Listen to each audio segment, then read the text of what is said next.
ඉන්නේ අපොසල් උසස් තාක්ෂණ වේදේ විශ්වවිද්‍යාල අරමුණු කරගනිමින් ශ්‍රී ලංකා සබරගමු විශ්වවිද්‍යාලයේ තාක්ෂණික පීඨ සංගමයෙන් සංවිධානය කරනු ලබන සාරසවි දියවර විභාග අතර සමග ඒ හරහා අද අපි සාකච්ඡා කිරීමට බලාපොරොත්තු වෙන්නේ තාක්ෂණික විෂය ධාරාවේ විෂයක් වන කෘෂි විද්‍යාවට අදාළ පළමු ප්‍රශ්න පත්‍රය.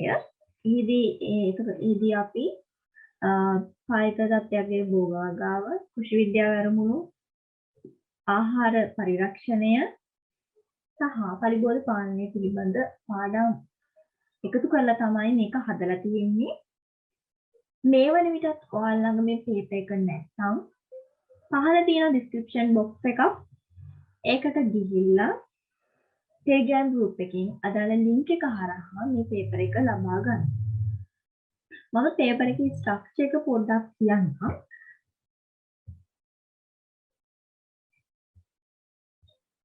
එතකොට ඔයාලට විභාගයේදී MCQ 50ක් ලැබෙනවා.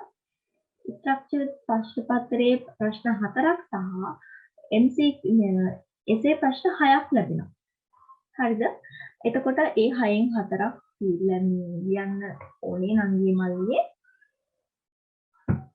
ඒ වගේම ඔයාලා මේකට වේගය වැදගත්. මොකද ඔයාලා මේ සියලුම පේපර් එකේ සියලුම කොටස් ලියන්න හැම වෙලෙම පැය 3යි. පැය 3ක් ඇතුළත ඔයාලගේ වේගය විශාල වශයෙන් වේගයෙන් බලපාන. මොකද මේ අපි මේ කොච්චර මෙතන මේ දේවල් කිව්වත් ඔයාලගේ අතේ තමයි වැඩේ තියෙනකොට ඔයාලා විභාග ලියන්නේ නැතුව ඉස්කෝලේ ගණන ගුරුවරුවත්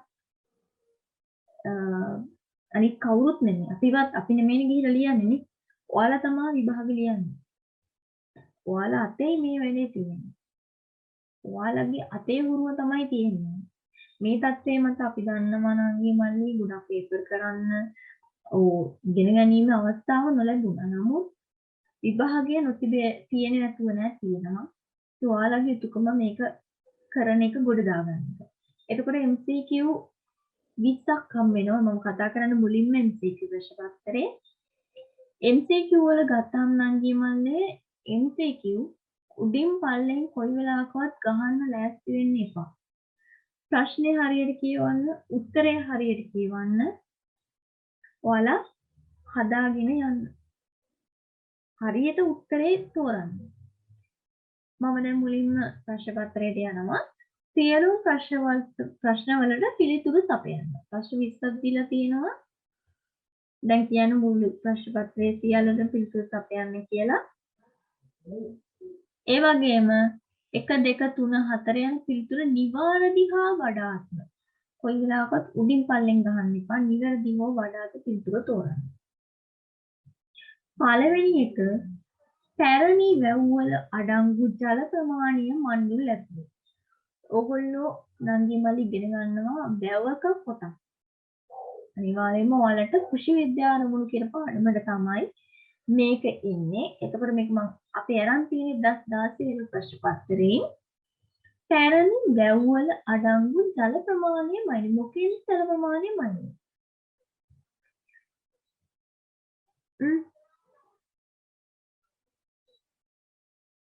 මොකෙන්ද?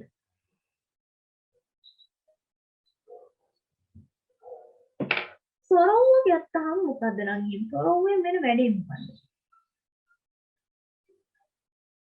සොරවුවෙන් මොකද්ද තියෙන වැඩේ?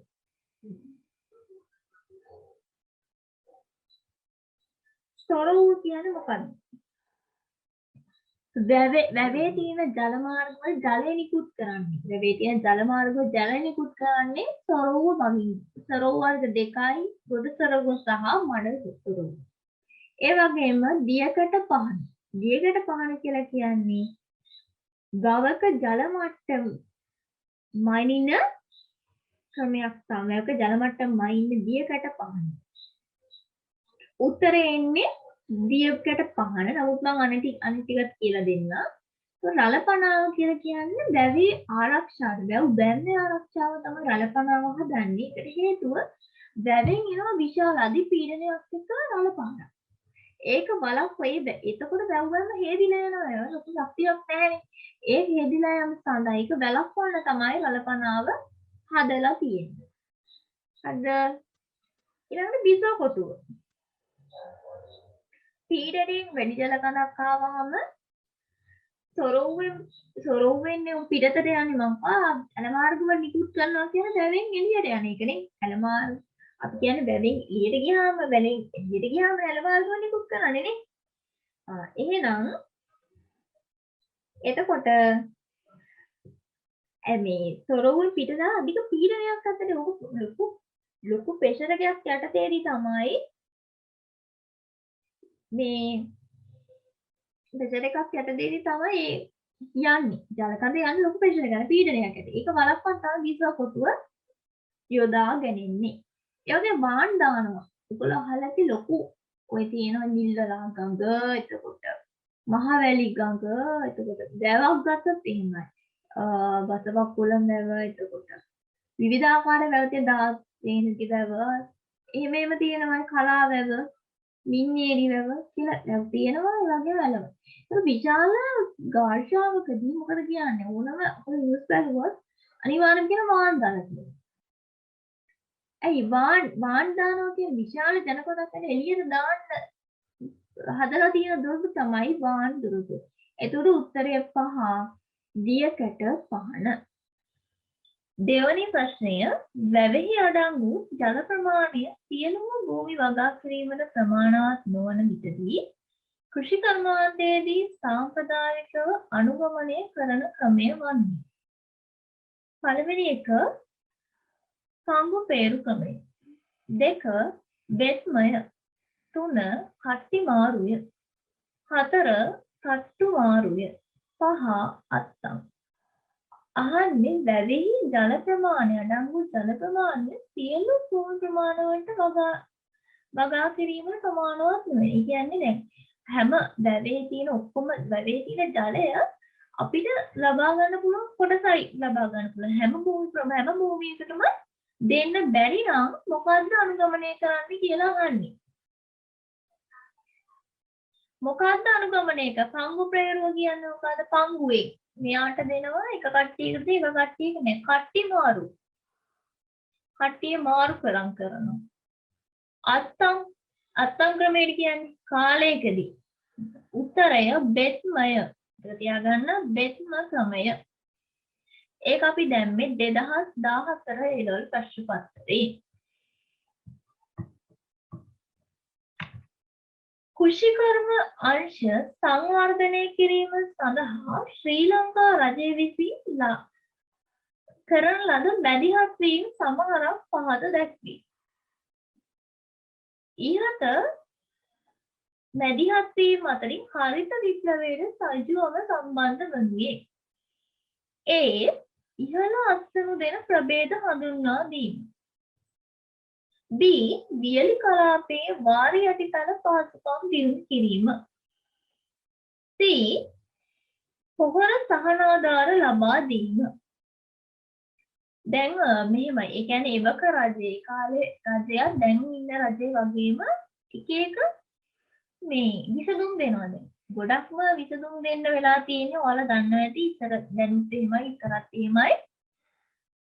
කෘෂි කර්මාන්තයට ගොඩක්ම දෙන්න වෙලා තියෙන්නේ කෘෂි කර්මාන්තයට තමයි. මොකද කෘෂි කර්මාන්තේ ලොකු ප්‍රශ්න ගැටලු තියෙනවා. විශේෂයෙන්ම ගත්තොත් පොහොර ගැන ගත්තොත් ගොඩක් කට්ටිය පොහොර දීලා තමයි ඉල්ලලා තමයි දැන් ගොඩාක් කට්ටිය පොහොර ඉල්ලලා තමයි උද්ඝෝෂණ කරන්නේ.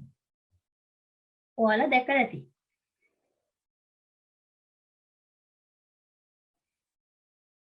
හරිද?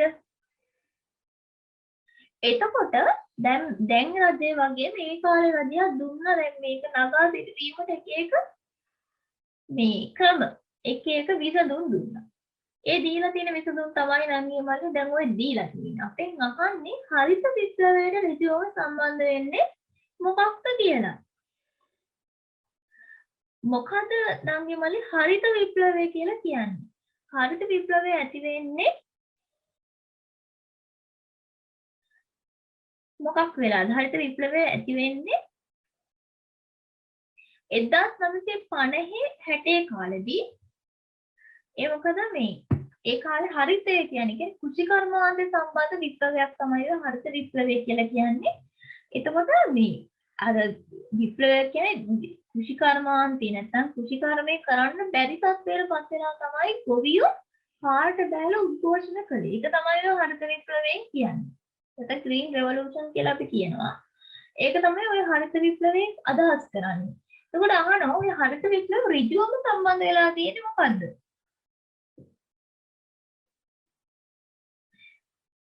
පළවෙනි ගත්තොත් ඉහළ අස්තන දෙන ප්‍රභේද හඳුන්වා දීම. අපිට ඍජුවම සම්බන්ධතාවයක් තියෙනවද හරිත විප්ලව? හරිත විප්ලවය කියන්නේ වගා කිරීම සම්බන්ධව තමයි විප්ලවය ඇති වෙලා තියෙන්නේ. එහෙනම් මොකක්ද එන්නේ? එක ඒ පමණයි. අනිත් ඒවා ඍජුවම සම්බන්ධ වුණේ නැහැ නම්. හතරවෙනි එක ගොවියෙකුට උඩරට ප්‍රදේශයේ කුඩා පරිමාණ කැපූ මල් ව්‍යාපාරයක් ආරම්භ කිරීමට අවශ්‍යව ඇත.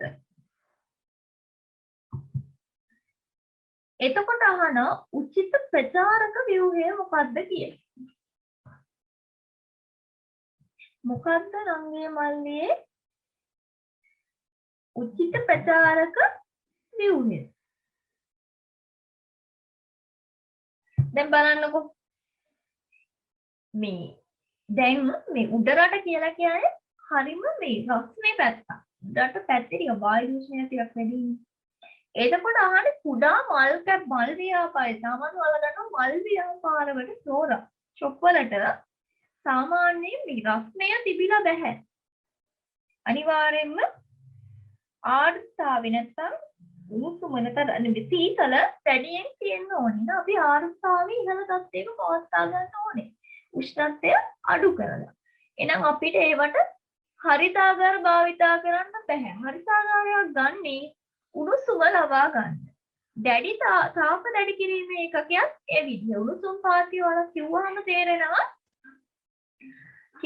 තේරෙනවා මේ උණුසුම ලබා ගන්න. දැල් ගෘහත් ඒ විදිහමයි. ඉතින් උත්තරේ පොලිතින් වලින් සුදුයිනේ පොලිතින්. එතකොට අපිට උෂ්ණත්වය උරා ගන්නේ නෑ. උෂ්ණත්වය මුදා හරින. දෙක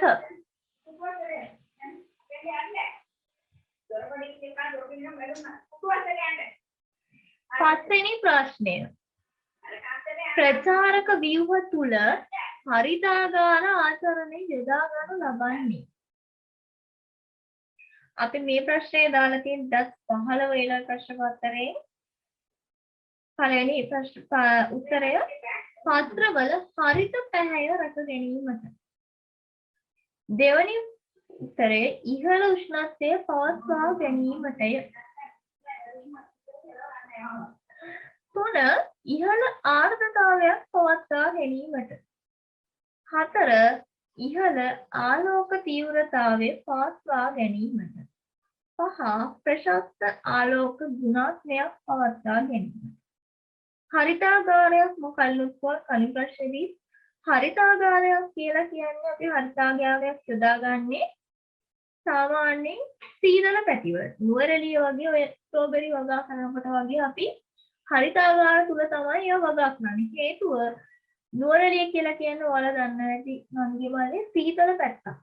සීතල වැඩි. නැත්නම් ආර්ද්‍රතාවය ඉතාමත් වැඩි.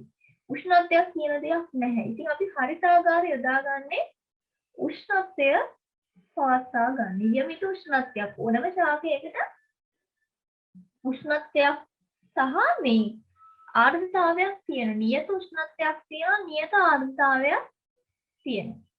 එහෙනම් උත්තරය 2 ඉහළ උෂ්ණත්වය පවත්වා ගැනීමට. ඊළඟට 6 වෙනි ප්‍රශ්නය. අතු කැබලි මුල් අතවා ගැනීමට වඩාත් සුදුසු ප්‍රචාරක ව්‍යුහය වන්නේ. ලී පටි නිවාසයව ලැත් හවුස් කියලා කියනවා.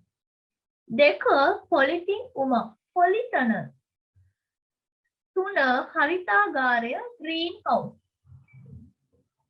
4 මිහිදුම් ප්‍රවාරකය නැත්නම් මිස් ප්‍රොපගේටර් කියලා කියනවා.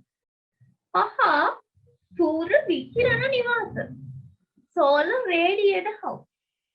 අපිට මේක දීලා තියෙන 2016 ඒ ලෙවල් ප්‍රශ්න පත්‍රයේ අතු කැබලි මුල්ලද්දවා ගන්නවා කියලා කියන්නේ සාමාන්‍යයෙන් මේ ශාක ප්‍රචාරණ ක්‍රමය සරල ප්‍රචාරක ක්‍රමයක් අපි හඳුන්වනවා. අතු කැබැල්ලක් තිබ්බ පසට යට කළා කොල්ල දෙනවා අපි. හැබැයි අතු කැබලි මුල්ලද්දවා ගන්න ප්‍රශස්ත උෂ්ණත්වයක් සහ ආර්ද්‍රතාවයක් තියෙනවා. ඔයාලා දන්නවා ඉතින් අඩු ආර්ද්‍රතාවයක් සහිත ඉහළ වැඩි ආර්ද්‍රතාවයක් සහිත ඉහළ උෂ්ණත්වයක් තමයි යොදා ගනු ලබන්නේ. මේක 2016 වෙන ප්‍රශ්න පත්‍රයෙන් අපි දාලා තියෙන්නේ. එතකොට මොකද්ද අඩු වැඩි ආර්ද්‍රතාවයක් සහ ඉහළ උෂ්ණත්වයක් දෙන ප්‍රචාරක ව්‍යුහය? ඔයාලට දැන් පේනවා ඇති මිහිඳුන් ප්‍රචාරකය උත්තරේ මිහිඳුන් ප්‍රචාරකය. ඇයි හේතුව? මිහිඳුන් ප්‍රචාරකය ඔයගොල්ලෝ කතා කරනවා ඇති ජල සම්පාදනයේදී මිස් ප්‍රොපගේට බිඳු ජල සම්පාදනයේ විසිරි ජල සම්පාදනයේ එකෙන් ඇති වෙන්නේ මොකද්ද? බිඳිති වශයෙන් ප්‍රචාරක ව්‍යුහය බිඳිති වශයෙන් තමයි ඒකට ආර්ද්‍රතාවය බිඳිති වශයෙන් තමයි සපයන්නේ. ඒකට ඒ හින්දා තමයි මුල් අද්දවා ගන්න අපි මිස් ප්‍රොපගේට එකක් භාවිතා කරන්නේ. හත්වෙනි ප්‍රශ්නය. ශ්‍රී ලංකාවට ආරක්ෂිත කුටීර තුර භෝග වගා ප්‍රධාන වශයෙන් හඳුන්වා ඇත්තේ ආරක්ෂක කුටීර. මොකක්ද ආරක්ෂක කුටීර කියලා කියන්නේ? ඔයාලා පාලිත තත්ත්වයටදී භෝග වගාවේදී ඉගෙනගෙන තියෙනවා. ඇයි අපි භෝග වගා ආරක්ෂක කුටීර තුල කරන්නේ? පළවෙනි එක කෘෂිකර්මයේ කෙරෙහි තරුණ පරපුර ප්‍රධාන වශයෙන් තමයි මේක අහන්නේ. තරුණ පරපුර ආකර්ෂණය කර ගැනීම. දෙක කෘෂිකර්මාන්තයෙහි පලිබෝධ නාශක භාවිතය අඩු කිරීම. තුන ඉහළ වටිනාකමක් සහිත භෝග අවාරය වගා කිරීම. හතර පලිබෝධ හා රෝග වලින් ශේෂ්ඨ භෝග ආරක්ෂා කර ගැනීම. පහ කෘෂිකාර්මික නිෂ්පාදන ගෝලීය ප්‍රවණතා සහිතව මුහු වීම සඳහා.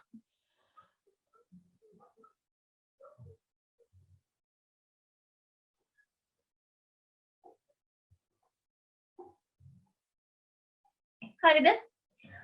ආරක්ෂක කුටීරයක් ආරක්ෂක කුටීර කියලා කියන්නේ නමයි මේ නංගිය මල්ලිය ආරක්ෂක කුටීරයක් ගත්තාම ඒ කියන්නේ අපිට මේ තත්ත්ව කෘතිමව තමයි මේ තත්ත්ව පාලනය කරන්නේ අපි.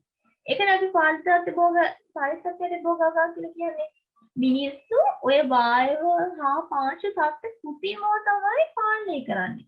ඒකට අපිට ඕනම කාලයකදී ඕනම විදියකින් කුමීන්ගේ අනුවත් නැතුව ඒක දේශගුණයට අදාළව වගා කිරීම හැකියාවක් තියෙනවා. උත්තරය 3 ඉහළ වටිනාකම සහිත භෝග වාරයෙන් වගා කිරීමට. ඒක අපි අරගෙන තියෙන 2012 ඉලවල් ප්‍රශ්න පත්‍රයේ. 8 වෙනි ප්‍රශ්නය. ශාක පෝෂණය සඳහා නිවැරදි ප්‍රකාශය වනුයේ.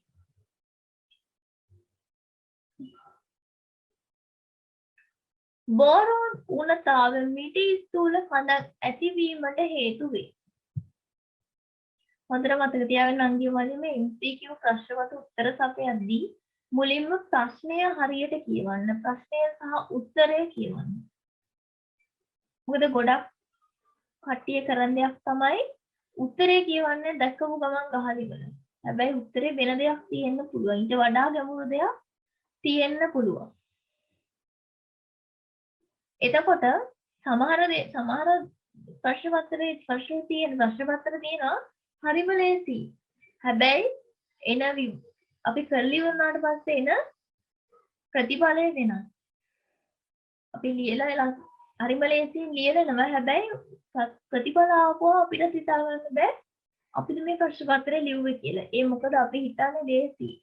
දැකපු ගමන් උත්තරේ තියෙනවා. හැබැයි අහලා තියෙන්නේ වෙනම දෙයක්. හොඳට මතක තියාගන්න ප්‍රශ්න පත්‍රයේ ලියනකොට හරියටම ප්‍රශ්න කියවන්න සහ උත්තර කියවන්න. පළවෙනි උත්තරය බෝරෝන් ඌනතාවෙන් මිටි ස්ථූල කඳන් ඇතිවීමට හේතු වේ. 2 නයිට්‍රජන් අණු අචල ශාක පෝෂකයි. 3 තෛලයක් තුළ දක්නට ලැබෙන සෑම khනිජයක්ම තෛලයට අත්‍යවශ්‍ය වේ. හොඳින් සැකසූ පසක අත්‍යවශ්‍ය මූලද්‍රව්‍ය වලින් තොරව වගා කළ හැකිය. අංශු ප්‍රමාණ වලින් අත්‍යවශ්‍ය වන සුද්ධ පෝෂක අනවශ්‍ය මූලද්‍රව්‍ය ලෙස නොසැලකේ. බලන්න ශාක පෝෂකය පිළිබඳ නිවැරදි ප්‍රකාශය මොකද? හරි මොකද්ද කියලා අහනවා. බලන්න නයිට්‍රජන් යනු අචල පෝෂකය. ඒක ගන්න පෝෂක වර්ග මුලින්ම කතා කරලා දෙකකට බෙදෙනවා. චල පෝෂක සහ අචල පෝෂක. ඔයගොල්ලෝ කතා කරනවා. ඒ හතරෙනි හෝ පස්වෙනි පාඩමේදී. චල පෝෂකයක් කියලා කියන්නේ මොකක්ද? අචල පෝෂක. චලයි අචලයි. නයිට්‍රජන් චල පෝෂකයක්. හොඳින් සැකසූ පසක අත්‍යවශ්‍ය මූලද්‍රව්‍යයෙන් තොරව වගා කළ හැකියි. කෙසේවත් දැන් අත්‍යවශ්‍ය මූලද්‍රව්‍ය අනික අත්‍යවශ්‍ය මූලද්‍රව්‍යයි කියන්නේ ශාකයේ අත්‍යවශ්‍යයි කියන එක නේ. දෙකෙන් කියනකොටම තේරෙනවනේ අපිට. කිසිම මොහොතක අත්‍යවශ්‍ය මූලද්‍රව්‍ය නැතුව වගා කරන්න බැහැ. අංශු මාත්‍ර ප්‍රමාණ වලින් අත්‍යවශ්‍ය වන නිසා සුද්ධ පෝෂක අනවශ්‍ය මූලද්‍රව්‍ය ලෙස නොසැලකේ. අංශු මාත්‍ර ප්‍රමාණය කියන්නේ ක්ෂුද්‍ර පෝෂක අනවශ්‍ය මූලද්‍රව්‍ය නෙමේ. සැලකෙන්නේ අත්‍යවශ්‍ය මූලද්‍රව්‍ය ලෙස. උත්තරය 1 බෝරෝන් ඌනතාවයෙන් මිටි කඳ ස්ථූල වීම. මිටි ස්ථූල කඳන් ඇතිවීමට හේතුව බෝරෝන් ඌනතාවය.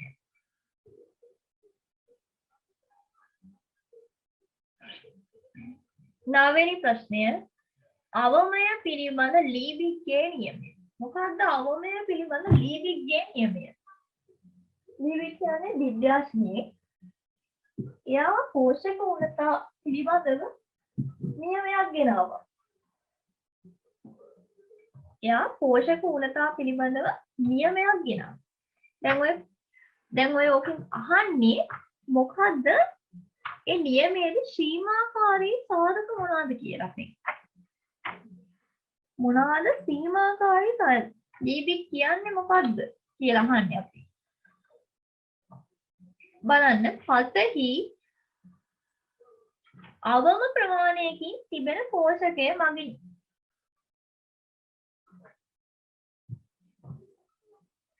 ශාකයට අවම ප්‍රමාණයකින් අවශ්‍ය කරන පෝෂකය මගින් දෙක කියලා. 3 පසෙහි වැඩි ප්‍රමාණයකින් තිබෙන පෝෂකය මගිනි. 4 ශාකයට වැඩි ප්‍රමාණයකින් අවශ්‍ය කරන පෝෂකය මගිනි. 5 ශාකයට අවශ්‍ය අවම ප්‍රමාණ පමණක් පසෙහි තිබෙන පෝෂකය මගිනි. ලීබිග් කියන්නේ ඕක ඔයාලට කතා කරන්නේ නංගි මල්ලි පෝෂක ඌනතා පිළිබඳ පාඩමේ. හරිද? හරිද? එතකොට අවමය පිළිබඳ අවමයක් උපරිමයක් කියන්නේ උපරිමයි වැඩි කියන එකනේ. හැබැයි ලීබිග් කතා කරන්නේ අවම සීමාකාරී සාධකයෙන්. හරිද? ඒ කියන්නේ දැන් මොකක් හරි ඌනතාවය දැන් මූලද්‍රව්‍යක ඌනතාවය ඇති වුණොත් අනෙකුත් සියලුම පෝෂක ප්‍රමාණවත් අයුරින් දැන් එකක් අඩු වුණොත් හරිද? දැන් කියන්නේ ඊතනම ශාකයේ නැගේ මල්ලි එකක් අඩු වුණොත් අනිත් සියල්ලම තිබුණත් ප්‍රමාණවත් අයුරින් අතත් ශාකයේ වර්ධනය දුර්වල වෙනවා. හරිද? අපිට ඒ කියන්නේ අවම ලීබිග්ගේ නියමයෙන් කියන්නේ අවශ්‍යතාවයක් ගැන. නැතුව මේ තියෙන ප්‍රමාණය තියෙන පෝෂකය ගැන නෙමෙයි අවශ්‍යතාවයක් ගැන ලීබිග් නියමයෙන් කියලා කියන්නේ අවශ්‍යතාව අස්සන්න හැදෙන්න ප්‍රශස්ත අස්වැන්න ලබා ගන්න වැදගත්කමක් විදිහට මම කියන ලීබිගේ නියමයේ භෝගයකින් ප්‍රශස්ත අස්වැන්න ලබා ගන්න නම් වැඩි ප්‍රමාණයකින් තියෙන අවශ්‍ය සීමාකාරී සාධකය වෙන්නේ වැඩි ප්‍රමාණයකින් අවශ්‍ය වෙන පෝෂකය. එතකොට උත්තරය 4. 10 වෙනි ප්‍රශ්නේ ශාකයට ෆෙරම් සහ මැග්නීසියම් අවශ්‍ය වන්නේ.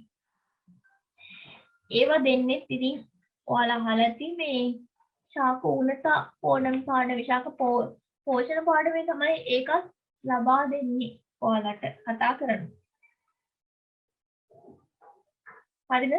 එතකොට අපෙන් අහනවා ෆෙරම් සහ මැග්නීසියම් උමනා වෙන්නේ ඇයි කියලා. ඇයි ෆෙරම් සහ මැග්නීසියම් අවශ්‍ය වෙන්නේ? ශාකයට ඇයි මැග්නීසියම් ඕනේ? ඇයි අපට ඕන වෙන්නේ කියලා අහනවා. මොකටද ඕන වෙන්නේ? ඔයාලට කතා කරන්න වැඩි හරිතක්කද සංශ්ලේෂණයේදී ප්‍රධාන මූලද්‍රව්‍ය දෙකක් විදිහට ෆෙරම් සහ මැග්නීසියම් ගන්නවා කියලා. 2015 A-level වලින් තමයි අපි මේ ප්‍රශ්න හදන්නේ. නංගි මල්ලී ඔයාලට දැන් තියෙන්නේ 11 වෙනි ප්‍රශ්නය.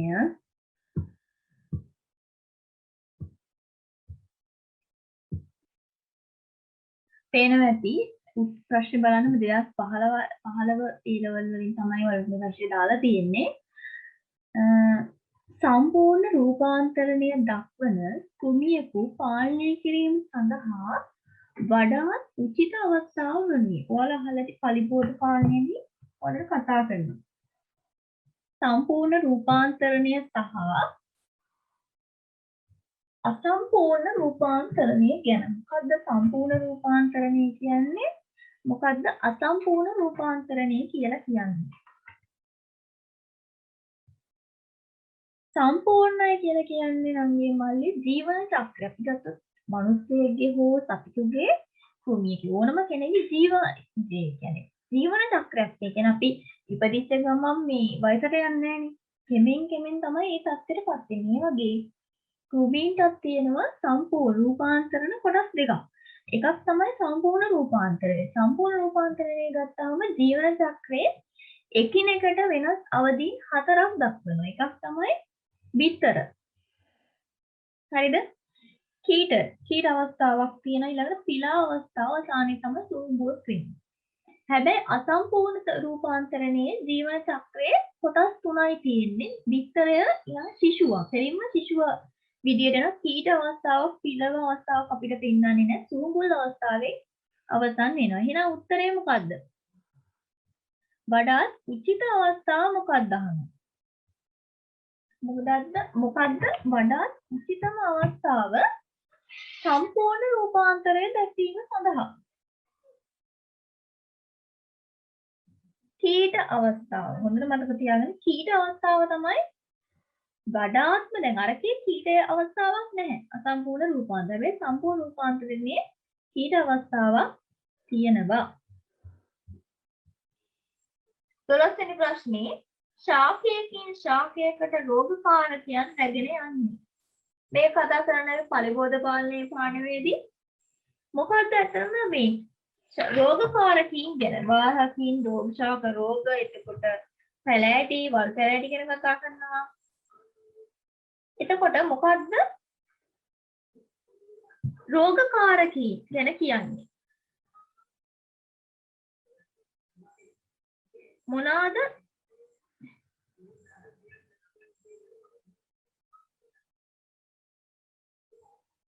මොක්කුද රෝගකාරකී? එක ශාකයකින් ශාකයකට ගෙනියන්නේ කවුද?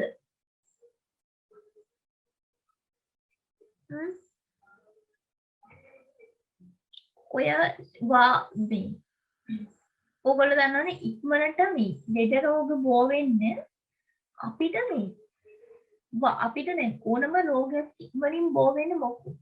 මහා ජීවීන් හන්දද සුද්ධ ජීවීන් හන්දද? දැන් මේ තත්ත්වය තුල දැන් ඔයගොල්ලෝ දකින්න මැති අපි අද මේ විදිහට කරන්නේ මේ ඔන්ලයින් තාක්ෂණය කරන්නේ අද මේ ඇති වෙලා තියෙන තත්ත්වෙම. එතකොට ඒකට කොවිඩ් වලට හේතු උනේ භයානක වෛරසයක්. එතකොට වෛරසය මොකද උනේ? ඉතාමත් ඉක්මනට පැතිරුණා. අපි හිතන්නේ නැත්නම් ඒකේ පැතිරුණා විශාල විනාශයක් තමයි උනේ. එහෙනම් වෛරස කියන්නේ සුද්ධ ජීවියෙක්. වෛරස් වලට බැක්ටීරියාවට බෙහෙත් තියෙනවා. මොනවද දන්නේ නැති බැක්ටීරියා දිරීන රෝගයක් හැදුවොත් බැක්ටීරියා රෝගයක් හැදුවොත් අපිට ඉක්මනින් වළක්ව ගන්න පුළුවන්. හැබැයි කොයි වෙලාවකවත් වෛරස් හැදුනොත් ඩෙන්ගු හැදුනොත් ඩෙන්ගු වලට අදටත් නිසි ප්‍රතිකාරයක් නැහැ. ඔයාලා අහලා ඇති. අපි ඔය ඇන්ටිබයොටික් දීලා තමයි ඇයි ගොඩක් අය ඩෙන්ගු වලින් මැරෙන්නේ කාලයකදී. ඒකට හේතුව තමයි ඇයි කොවිඩ් වලින් මිනිස්සු මැරුනේ. අද වෙනකොටත් හරිම ඉන්ජෙක්ෂන් එකක් හොයාගෙන නැහැ. ඒක කාලයයි. කාලයකදී විතර මොකද වෛරසයක් සාමාන්‍යයෙන් විනාශ කරන්න තාම මේ ලෝකයේ විද්‍යාඥයෝ සමත් වෙලා නැහැ. ඒකට පාලනයක් විතරයි කරන්න පුළුවන්. දැන් ඔය අපි ඉන්ජෙක්ෂන් ගහනවා. එතකොට මේ ඉන්ජෙක්ෂන් වලින් වෙන්නේ පාලනයක් පමණයි නංගිය මල්ලේ නැතුව සදාහටම වෛරසයක් නැති කරන්න බෑ. එහෙනම් ඩෙන්ගු සදාහටම අපිට නැති කරන්න පුළුවන්. එහෙම නැති කරන්න බෑ. බැක්ටීරියාවක් සදාහටම නැති කරාට වෛරසයක් නැති කිරීමේ හැකියාවක් නැහැ. කොවිඩුත් එහෙමයි. ඒක කොච්චර රෝග ඒක ඉබේම නැති වෙලා යන්න ඕනේ. ඒක නැති වෙලාම යනවා කියන්න බෑ. ඒ වගේ ඉක්මනින් පැතිරෙන්නේ සුද්ධ ජීවීන් මගින්. හැබැයි සුද්ධ ජීවීන් කියලා කියන්නේ මොකක්ද? දැන් අහන්නේ ශාකයකින් ශාකයකට ගෙනියන්නේ මොකක්ද? කවුද කියලා? ඉක්මනින් පතරවන්නේ කවුද? සුද්ධ ජීවීන් නම් අපි කියනවා විලෝපික කියන්නේ එක සතෙක්ව තව කෙනෙක්ගේ ගොදුරක් වෙනවා. මුවාගේ සිංහයාගේ ගොදුර වෙන්නේ මුවා. ව්‍යාධි ජනකී අපිට ලෙඩ රෝග ඇති කරනවා. ඩෙන්ගු. පලිබෝධන මිනිසුන්ට එක්ක මිනිසා විසින් ඇති කරන සතෙකුට මිනිසා විසින් එක්ක භාවිතා කරන ද්‍රව්‍යයකට හානි කරනවා නම් එලා පලිබෝධකයෝ. වාහකයන් කියලා කියන්නේ වහනය කිරීමක්, යැවීමක්, වහනය වීමක් නැත්නම් පැතිරීමක් කියලා කියනවා. පරපෝෂිතයෝ කියන්නේ ලේව්ගාමුව. ඒ කියන්නේ තව කෙනෙක්ගේ ඇඟේ ඉඳන් හැදෙනවා. ඒ කියන්නේ යාලා වර්ධනය වෙන. එතකොට අර ප්‍රධාන ශාකය එතන අඹ ගහේ කුකුටා හැදුනොත් කුකුටා වර්ධනය වෙනවා අඹ ගහ මැරෙනවා. ඒක පරපෝෂිතය. මේ බඩ ඇතුලේ මේ කොකුපණුව ඉන්නේ. ඒකත් කොකුපණුව ඉන්නකොට මොකද කොකුපණුව බඩේ තියෙන මේවා ලබා ගන්න. ව්‍යාධි ජනකී. එතකොට උත්තරේ මොකද්ද? හතුරවනවා. රැගෙන යාමක් කියන්නේ වහනය වීම.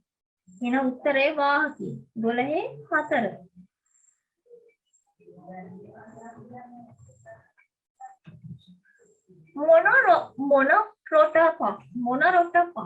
මොනොක්‍රොටොපස් කියලා විෂ කුමිනාශකයේ අඩංගු බෝතලයක අලවා ඇති ලේබලයේ පහරදාරේ වර්ණය විය යුත්තේ.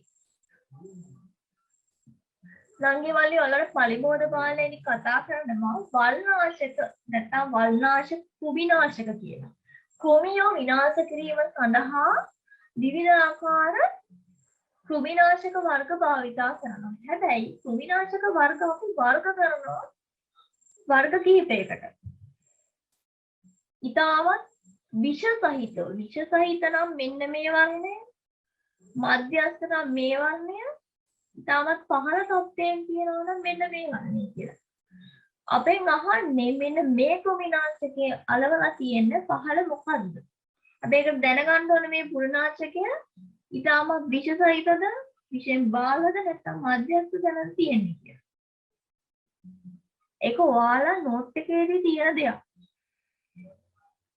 අපි මෙතන කොච්චර ප්‍රශ්න කළත්, අපි මෙතන කොච්චර කියලා දුන්නත් ඔයාලා ඒක ගිහිල්ලා බැලුවේ නැත්නම්, ඔයාලා මේක හරියට ලිව්වේ නැත්නම් විභාගේ පාස් වෙන්න බෑ. මොකද කොච්චර නෝට් එක පාස් වෙලා පාඩම් කළත් පාස් වෙන්න ගිහිල්ලා විභාග මොකද සංගී මල්ලි කොයි වෙලාවකවත් අපිට අපි හිතන ප්‍රශ්නේ අපිට ලබා දෙන්නේ නැහැ.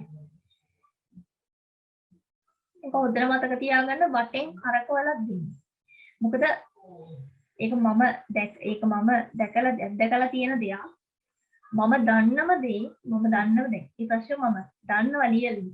ඒවලදී ඒත් අපිට මතක් වෙන්නේ නැහැ. කොයි වෙලාවකවත්. ඒ නිසා වටෙන් කියන්නේ අපි දන්නවා ඒක පස්සේ අපිට මතක් වෙන්නේ. නිසා ඒකට කරන්න තියෙන එකම දේ ඔයාලා fast papers ලිවීමම තමයි. ප්‍රශ්න වලට උත්තර ලිවීම ඇර වෙන ක්‍රමයක් නැහැ. මේකේ මේ කෘමිනාශක බෝතලේ මොකක්ද දාලා තියෙන්නේ? රතු. ඇයි රතු දාන්නේ? ඊටමත් විෂ සහිතයි මේක මොනක්‍රොටෝපස්. බැරි වෙලාවත් මිනිහෙක් දිව්වොත් එහෙම විනාඩියක්වත් නැහැ ඉවරයි. දැනෙනවා. ඒ තරම් විෂයි. එහෙනම් කොහොමද මිනිහෙක් මරනවා කියන අර කුමීට කොච්චර විසක් ඇතිද හිතන්නකෝ. ඊටමත් විෂ සහිතයි. ඒකයි ඔය ගහලා තියෙන ඕනම දෙයක නැහැ. මෙහෙම දැන් වෙන ගත්තොත් වෙන බීම බෝතලයක් වුණත් මෙච්චර සීනි ප්‍රමාණයක් මෙච්චර මේ දේ ප්‍රමාණයක් කියලා ගහලා දෙන්නේ ඒකයි. ඒක දැනගන්න. ඒ වගේ තමයි කුමිනාශක. තාමත් විෂ සහිතයින රතු පාට තමයි දාන්නේ. 2016 ප්‍රශ්න පත්‍රයෙන් තමයි මේක ලබා ගත්තේ අපි. 17 වෙනි ප්‍රශ්නේ අනියත නිදානයන් සහිත නිදන්ගත වකුගඩු රෝගයට දායක වන්නේ සැක කිරීම නිසා ශ්‍රී ලංකාවේ භාවිතය සීමා කරන ලද කෘමිනාශකයක් වනුයේ 1. පැපරොනිල් 2. පැරක්වට් 3. පයිරෙක්ට්‍රොට් 4. කාබෝෆියුරාන් 5. ග්ලයිෆොසේට්. ඔයාලා අහලා ඇති ලංකාවේ වැඩිම වකුගඩු රෝගයට ගොදුරු වෙන්නේ ගොදුරන පළාත විදිහට හඳුන්වන්නේ අනුරාධපුර. ඔයාලා අහලා ඇති අනුරාධපුරේ ඇයි වකුගඩු ඔයාලා දැකලා ළඟදී දකින්න නැති කලින් හිටපු ජනාධිපතිතුමා වකුගඩු රෝහලක් ඉදිරිපත් කරායි තුනනඩු හෝ අනුරාධපුර. හේතුව තමයි ඒ තරම් වකුගඩු රෝගීන් ඉන්නවා. හේතුව අනුරාධපුරේ කෘෂිකර්මාන්තය ගොඩක් කරනවා ලොකුවට කරනවානේ පැතිවලට වඩා. ඒතර ගොවියෝ ගහන්නේ ඒ කියන්නේ ඉතාමත් විෂ කුමිනාශක. ඔය දැන් ඔය ග්ලයිෆොසේට් කාබෝෆියුරාන් මොක වුණත් මිනිහට අහිතකරයි. මොන වල්නාශක හෝ කුමිනාශක ගැහුවොත් මිනිහට අහිතකරයි. ඒ කියන්නේ අපි දැන් මොකද ඕව ගහලා තමයි අපි කුමියෝ එන එක නවත්තගන්නේ. ඕවම තමයි අපි කන්නේ. ඒව ගහපු ඒවනේ අපි ශරීරයට ගන්න. ඉතින් කුමිය මැරෙනවා කියන්නේ මිනිහට කොච්චර විසක් ඇද්ද? ඒක තමයි නිදන්ගත වකුගඩු රෝගය හැදෙන ප්‍රධාන හේතුව. මේ අනුරාධපුරේ වතුර සවුත් නේ නරක ජරා වෙලා තියෙන්නේ. බොන්න බැරි තත්ත්වෙට පත් වෙලා තියෙන්නේ. මොකද ගොවියෝ කරන්නේ දැන් ඕක ගහලා ඒ වතුර වලින් තමයි අර බෝතලේ ඒවට විසික් කරන්නේ කො ඒක හොදන්නේ. ඒකට ඒවා ගංගාවට මිශ්‍ර වෙනවා. අපි ඒවලම ගිහින් ඒ මිනිස් ඒවා බොනවා. ඒකට වකුගඩු රෝගය හැදෙන්න නැතුව තියෙන්නේ. නිවාරයෙන් හැදෙනවා. ඇයි වකුගඩු රෝගය වකුගඩුවෙන් මැරෙන්නේ? වකුගඩු මේ දිවලා මැරෙන්නේ. ඕවා තමයි හේතු. අහන්නේ අනියත නිදානයක් සහිත නිදන්ගත වකුගඩු රෝගයේ දායක වෙන්නේ කියලා. අද වන විට මේ ශ්‍රී ලංකා රජය විසින් එකපාරටම පැනෙවුවා මේ නීතියක් මේ කෘමිනාශක ගෙන්නන්න බෑ. මේ කෘමිනාශක භාවිතා කරන්න බෑ ශ්‍රී ලංකාව තුළ කියලා. මොකක්ද මේ කෘමිනාශකේ? කාබෝෆියුරාන්. ඔයාලා අහලා ඇති කාබෝෆියුරාන් ගෙන්නන්න බෑ ලංකාවට. සහ භාවිතා කරන්න බෑ. විශාල වැරද්දක් වෙනවා ඒවා භාවිතා කළොත්. දැන් සමස්තයක් විදිහට ටිකක් අඩු වෙලා තියෙනවා. ඒ සම්පූර්ණ අඩු නෑ වකුගඩුව. 15 පලිබෝධ පාලනය පිළිබඳ ප්‍රකාශ කිහිපයක් පහත දැක්වේ. අහන්නේ නිවැරදි ප්‍රකාශය. A. පැරක්වත් යනු ශ්‍රී ලංකාව තුළ භාවිතයේ සහනම් වල් නාශකයකි. B. ඒකාබද්ධ පලිබෝධකය තුළින් කෘමි පලිබෝධ හා මුළුමනින්ම විනාශ කෙරේ. C. අඛණ්ඩ පලිබෝධ නාශක භාවිතය ප්‍රතිරෝධී පලිබෝධ ග්‍රහණය ඇතිවීමට උපකාරී වේ. පැරක්වත් කියලා කියන්නේ වල් නාශකයක්. වල් නැති වෙන්න ගහන වල් නාශකයක් තමයි පැරක්වත් කියලා කියන්නේ. හැබැයි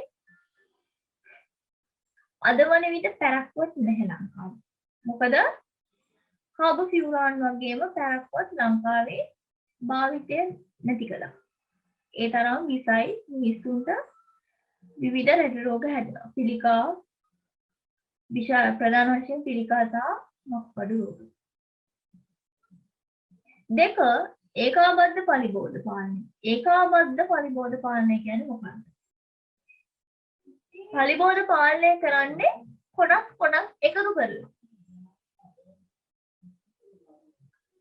පලිබෝධ පාලනය තුලින් කෘමි පලිබෝධා මුළුමනින්ම විනාශ කරන්නේ නැහැ. ඒකාබද්ධ පලිබෝධනේ මගේ සාමුලින්ම විනාශ කරන්න බැහැ. කොටසයි. හැම එකම තියෙන හැම එකම සාමුලින්ම විනාශ කරන්න බෑ. 3. අඛණ්ඩ පලිබෝධනාශක භාවිතය ප්‍රතිරෝධී පලිබෝධ නගහනය කිරීම උපකාරී ප්‍රධාන කරුණක්. හොඳට මතක තියාගන්න ඕනම දෙයක් දීර්ඝකාලීන භාවිතා කරන්නේ. දෙයක් කරද්දී ඒ දෙයට ඕනම දෙයක් ප්‍රතිරෝධී වෙනවා. අපිත් ඕනම දෙයක් කරලා ඒකට අයිතර හැඩ ගැහෙනවා. ඒ වගේ පලිබෝධ පාලනය කරද්දී ප්‍රතිරෝධී කියන්නේ ඒකට ක්‍රියාවක් දෙන්න. අපි හිතමුකෝ මේ ගහන්නේ ග්ලයිෆොසේට්. ග්ලයිෆොසේට් ගහද්දී ග්ලයිෆොසේට් වලට ප්‍රතිරෝධී වෙන ක්‍රමනාශකයක් දෙනවා. ග්ලයිෆොසේට් වලට උරුතු දෙන්නේ නැහැ. අපි කියන්නේ මොකක් හරි කරනකොට අපෝ මේකට දැන් උරුතු දෙන්නේ නැහැ කියලා. ඒකට තමයි නංගි වලින් ප්‍රතිරෝධී දෙයක් ඇති වෙනවා කියන්නේ. ඒකට විරුද්ධව ක්‍රියා කිරීමක් ඇති වෙනවා. උත්තරය A හා C පමණි.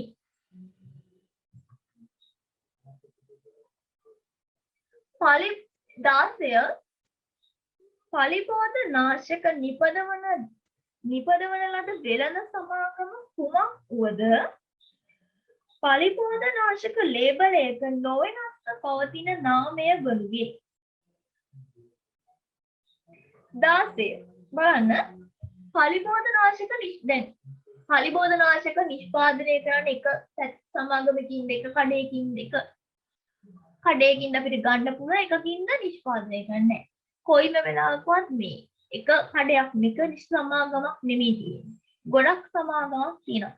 හැබැයි කොයිම වෙලාවකවත් එක නාමයක් වෙනස් වෙන්න බැහැ.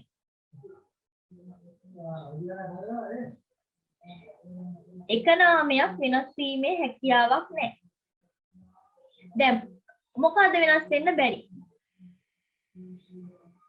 පොදු නාමය දැන් මේ කාබෝෆියුරාන් නම් මේ වෙන දැන් එක සමාගමක කාබෝෆියුරාන් නම් වෙන එකක කාබෝෆියුරාන් තියෙන්නේ වෙන එකක කාබෝෆියුරාන් වෙන්න ඕන පොදු නාමය. ඒ වගේම දැන් කාබෝෆියුරාන් වලට කියන විද්‍යාත්මක නාමය මේ සමාගමෙත් එකයි මේ සමාගමෙත් එකයි. කොයි මොහොතකවත් රසායනික නාම වෙනස් වෙන්න බෑ. දැන් මේකේ තියෙන්නේ තනකොළ නම් ඊළඟකේ තනකොළ වලට වෙන්නමක් නැහැ නේ කියන්නේ. ඒ වගේ කොයි වෙලාවකවත් අපිට තියෙන පොදු නාමය සහ රසායනික නාමය කෙමිකල් නේම් එක කොයි වෙලාවකවත් වෙනස් වෙන්නේ නැහැ. හොඳට මතක තියාගන්න. 2012 ප්‍රශ්න පත්‍රයේ තමයි මේ ප්‍රශ්නේ අපි අරගත්තේ. ලිපිඩ සම්බන්ධයෙන් නිවැරදි ප්‍රකාශය වනුයේ ශාකමය තෙල් කොලෙස්ටරෝල් වලින් පොහොසත් වේ. පොල් තෙල් අසම්තෘප්ත මේද වලින් පොහොසත් වේ. 3. බහු අසම්තෘප්ත මේද අම්ල මානව සෞඛ්‍ය දියුණු කරයි. 4. සියලුම මේද අම්ල අනිවාර්යයෙන්ම ආහාර මගින් ලබා ගත යුතුය. 5. කිරි මේදය මිනිස් සිරුරට අහිතකර කොලෙස්ටරෝල් නිපදවීමට අනුබල නොදී. ලිපිඩ කියන්නේ මොනවද? පළවෙනි එක තියෙනවා ශාකමය තෙල් වලින් කොලෙස්ටරෝල් වලින් පොහොසත් වේ. පොල් තෙල් මොනවද? සම්ප්‍රයුක්ත මේද. හොඳට සම්ප්‍රයුක්ත ශාක තෙල් සම්ප්‍රයුක්තයි. හරිද?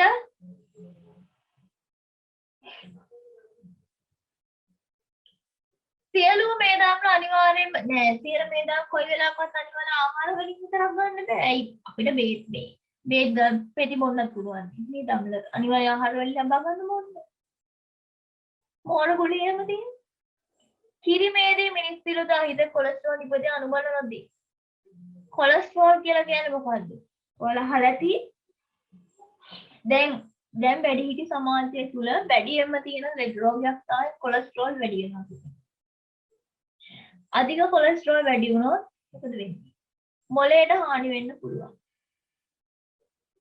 හරිද? එතකොට ඇයි කොලෙස්ටරෝල් වැඩි වෙන්නේ? ප්‍රෝටීන් වැඩි වෙලා. එතන ප්‍රෝටීන් තියෙන මොනවද? ඔයාලා අහලා ඇති කිරි ආහාර ගන්න එපයි කියන්නේ. ඒකට හේතුව කොලෙස්ටරෝල් වැඩි වෙනවා. හරිද? එතකොට අනුබල දීමක් සිද්ධ වෙන්නේ ලිපිඩ. බලන්න තීව්‍ර ප්‍රකාශයක් නෙමෙයි වැරදි. උත්තරය 3. බහු අසම්ප්‍රයුක්ත මේද අම්ල මානව සෞඛ්‍ය දියුණු කරයි. සත්ව ආහාර සම්ප්‍රයුක්තයි අසම්ප්‍රයුක්තයි. බහු අසම්ප්‍රයුක්තයි කියන්නේ සත්ව ආහාර. 18. ජීවාණුහරණය පැස්වීකරණය වෙනස් වනුයේ. මොකද්ද ජීවාණුහරණය කියන්නේ? පැස්වීකරණය කියන්නේ බලන්න පළවෙනි එක. එය සියලුම ජීවීන් සුද්ධ ජීවීන් විනාශ කරන බැවිනි. 2. එයට වැඩි කාලයක් තුළ අඩු උෂ්ණත්වයක් අඩංගු වන බැවිනි. 3. එයට කෙටි කාලයක් තුළ අඩු උෂ්ණත්වයක් අවශ්‍ය වන බැවිනි. 4. ඒ කුණු වීම සඳහා හේතු වන සුද්ධ ජීවීන් තෝරා විනාශ කරන බැවිනි. 5. එය ව්‍යාධි ජනක සුද්ධ ජීවීන් තෝරා විනාශ කරන බැවිනි. ජීවාණුහරණය හා පැස්වීකරණය. පැස්වීකృత කිරීම සහ ජීවාණුහරණය. ඔයාලා අහලා ඇති කිරි එහෙම හදන කියන්නේ ජීවාණු ආහාර කල්තබා ගන්න සිදු කරන ක්‍රම තමයි ජීවාණුහරණය කරනවා, පැස්වීකරණය කරනවා. හරියට පැස්වීකරණය කෘත කර කිරීම. අපෙන් අහන්නේ මේ දෙක. ඇයි වෙනස් වෙන්නේ කියලා? ඇයි හේතුව කියලා? ඇයි ජීවාණුහරණය පැස්වීකරණය වෙනස් කරන්නේ? ජීවාණුහරණය කරන්නන්ගේ මල් අධික උෂ්ණත්වයක් සහිත අධික උෂ්ණත්වයේදී තමයි ජීවාණුහරණය සිදු කරන්නේ. සාමාන්‍ය උෂ්ණත්වයේදී සීතලයේදී වගේ නෙමෙයි. උෂ්ණත්වයේදී ජීවීන් මැරෙනවා. උෂ්ණත්වය කියලා කියන්නේ ජීවීන්ට සුද්ධ ජීවීන්ට ඉන්න බෑ. හැබැයි අපිට අධික උෂ්ණත්වයේදී හැබැයි අපිට මේ සීතලයේදී ජීවීන් විනාශ වෙන්නේ නැහැ. ජීවීන් වැඩි වෙනවා. ඒ වගේම ජීවාණුහරණයේ සියලුම ජීවීන් විනාශ කරනවා. පැස්වීකරණයේදී ජීවීන් ඔක්කොම ජීවීන් විනාශ කරන්නේ නැහැ. මේ ව්‍යාධිජනක සුද්ධ ජීවීන් විතරයි විනාශ කරන්නේ. උත්තරය 1. ඒ සියලු සුද්ධ ජීවීන් විනාශ කරන බැවිනි. 19 වෙනි ප්‍රශ්නේ 2010 ඊළඟ ප්‍රශ්න පත්‍රයෙන් තමයි අපි දාලා තියෙන්නේ. මස් තුන්ගැසීම සිදු කරනු ලබන්නේ. ඔයාලා ඔයාලා අහලා ඇති මේ කල් තබා ගැනීමේ ක්‍රම සාම්ප්‍රදායික කල් තබා ගැනීමේ ක්‍රමයක් ගත්තා මස් පුච්චනවා නැත්තම් දුම් ගහනවා කියලා කියනවා.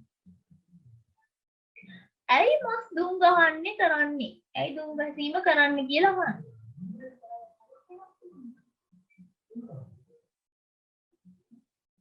ඒ සුදජීවීන්ගේ ක්‍රියාකාරීත්වය පාලනය කිරීමට රසය ඉහළ නැංවීමට වයනය මුදු කිරීමට සහ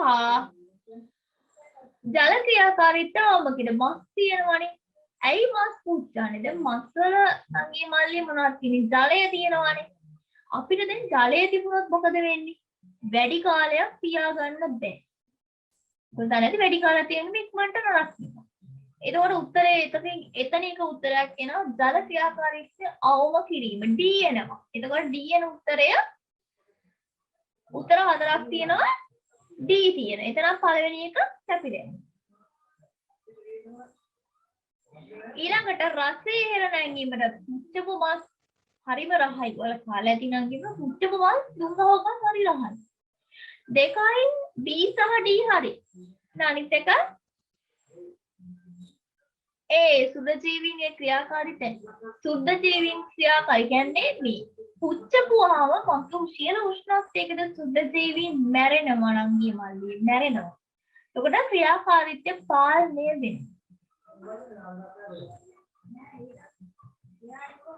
20 වෙනි ප්‍රශ්නේ. ශක්තිය අඩංගු පෝෂක පාණ්ඩය වනුයේ 1 පිස්සය calcium vitamin C 2 glucose vitamin B සහ විටමින් E 3 කාබෝහයිඩ්‍රේට් ලිපිඩ හා විටමින්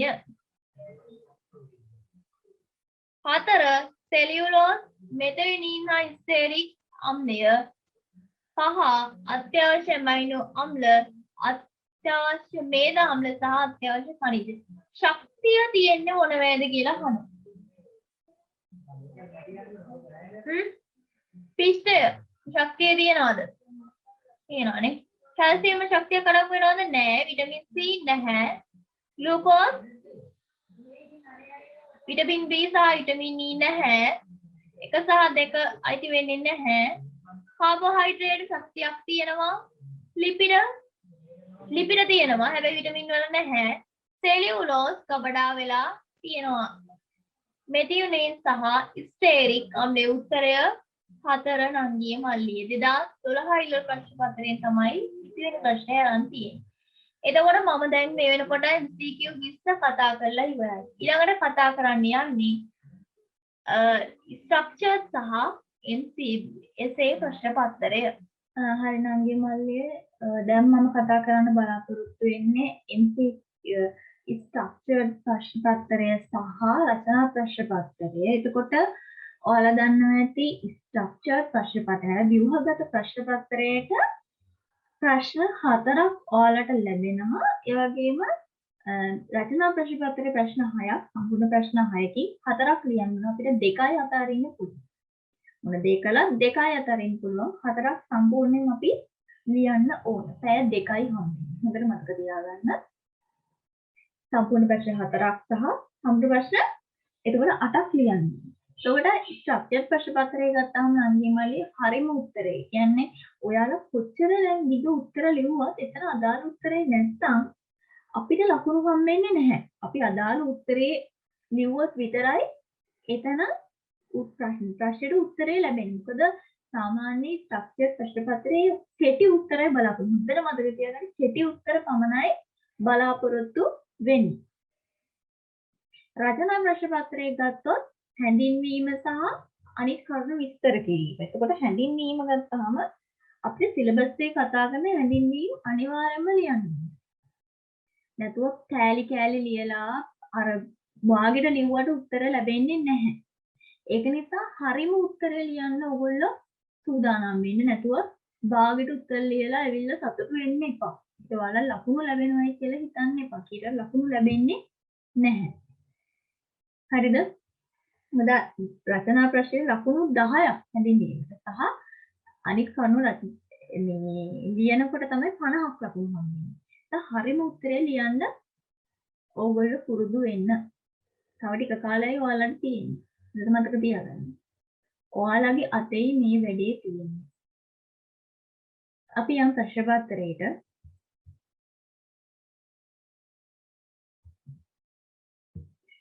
බලන්න කෘෂි විද්‍යාව 2 සියලුම ප්‍රශ්න වලට පිළිතුරු සපයන්නේ එක් එක් ප්‍රශ්නය සඳහා નિયમિત ලකුණු ප්‍රමාණය 60කි. ලකුණු 60යි තියෙනවා. පළවෙනි ප්‍රශ්න පත්‍රය අපි අරන් තියෙන්නේ 2011 ප්‍රශ්න පත්‍රයේ. බලන්න නිකන් උරයක් ඇතුලේ පැලයක් තියෙනවා. ඔයාලට පේනවා ඇති නිකන් උරයක් ඇතුලේ පැලයක් තියෙනවා. හරිද? උරයක් ඇතුලේ පැලයක් තියෙනවා. මොකක්ද දැන් මේකෙන් අහන්නේ? ඉහත ව්‍යුහය නම් කරන්න. මොකක්ද අතර බැලුව බැලකට මොකද තියෙන්නේ අතර ඔයාලට පේන විදිහෙන් නංගි මල්ලි? නිකන් පොලිතින් බැලයක් වගේ නේද? ඕගොල්ලෝ පාලිත තත්ත්වයට බොගාගාරි විවිධ ව්‍යුහ ප්‍රචාරක ව්‍යුහ උගන් කියනවානේ ප්‍රචාරක ව්‍යුහ උගන්වනවා. ඉතින් මේකෙදි අහලා තියෙන්නේ මේ ප්‍රචාරක ව්‍යුහ මොකක්ද කියලා. සරලවම ගත්තා මොකක්ද මේ ප්‍රචාරක ව්‍යුහය කියලා තමයි අහලා තියෙන්නේ. ගත්තාම බලන්න නිකන් බෑගයක් නෙදී බෑග් එකක් නේ ඔයාලට තියෙන්නේ.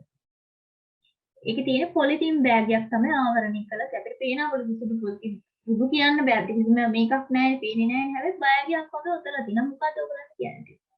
නිකම් පැලයක් ආවරණය කරලා තියෙනවා. ව්‍යුහය තමයි සරල ප්‍රචාරක ව්‍යුහය. මෙම ව්‍යුහය භාවිතා කිරීමේ අරමුණ කුමක්ද? මොකද අතරම මේකේ භාවිතා කිරීම අරමුණ. ඇතරම සරල ප්‍රචාරක ව්‍යුහ භාවිතා කරන්නේ නංගේ මල්ලි සරලව ඇතරම ඔය දඩු කැබලි වගේ දේවල් මුල්ලද්දව ගන්න. දඩු කැබලි වලදී ඉහළ උෂ්ණත්වයක් වගේම ඉහළ ආර්ද්‍රතාවයක් අපිට අවශ්‍ය වෙනවා. ඇතරම ඉහළ උෂ්ණත්වයක් සඳහා ඉහළ ආර්ද්‍රතාවයක් තමයි ඉහළ උෂ්ණත්වයක් අවශ්‍ය වෙන්නේ. ඒකට තමයි ඔය සරල ප්‍රචාරක ව්‍යුහ භාවිත නිකන් දඩු නිකම්ම මේ පොලිතින් බෑගයක් ආවරණය කරනවා. තේරුණාද? අපි එකට කියන ශුද්ධ පරිසර. ශුද්ධ පරිසරය කියන එකෙන් අරමුණු වෙන්නේ ඉහළ උෂ්ණත්වයක් සහ ඉහළ ආර්ද්‍රතාවයක් පවතන දෙකම හරි ගානට හරිම මට්ටමේ පවත්වා ගැනීම තමයි ඕකේ අරමුණ වෙන්නේ. තේරුණාද නංගි මල්ලි? අරමුණ වෙන්නේ ඉහළ උෂ්ණත්වයක් සහ ඉහළ ආර්ද්‍රතාවයක් පවත්වා ගැනීම. තුන්වෙනි එක අතු කැබලි වල පත්‍ර වලින් අඩක් කපා ඇත්තේ ඇයි? අතු කැබලි පොලිතින් බෑගය තුල ස්ථාපනය කිරීමේදී අතු කැබලි වල පත්‍ර භාගයේ නොගෑවෙනසේ කිරීමට කෘෂිකර්මය උගන්වන ගුරුතුමිය විසින් සිසුන්ට උපදෙස් දෙන ලබයි. මෙම උපදෙසට හේතුව කුමක්ද? බලන්න නංගි මලි මේ කියලා දෙන ප්‍රශ්නය අතු කැබලි වලින් ඇයි ඒ පත්‍රවල භාගයක් කපන්නේ කියලා අහනවා. තව ඉඟියක් දෙනවා ගුරුතුමිය අතු කැබලි වල පත බෑගයේ ගාවන්න එපයි කියලා. ඇයි එහෙම කරන්නේ? හේතුව ඔයාලා දන්නවා ඇති මේ සියලු පත්‍ර වලින් මොකක් වෙනවද? මොන ක්‍රියාවලියක් වෙන්නේ? උත්සේදනය සිද්ධ වෙනවා. ඔයාලා දන්නවා පත්‍රවලින් ජලය වාෂ්ප වීමේ ක්‍රියාවලිය තමයි උත්සේදනය කියලා කියන්නේ. ඔයාලා හොඳට අහලා ඇති පත්‍රවලින්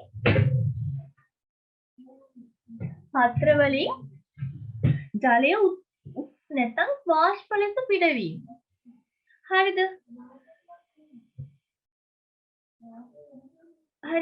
ඒක තමයි හේතුව. ඒ කියන්නේ උත්සේදනය අඩු කරලා හෝමෝන සංශ්ලේෂණය පවත්වා ගැනීම තමයි මේකේ හේතුව.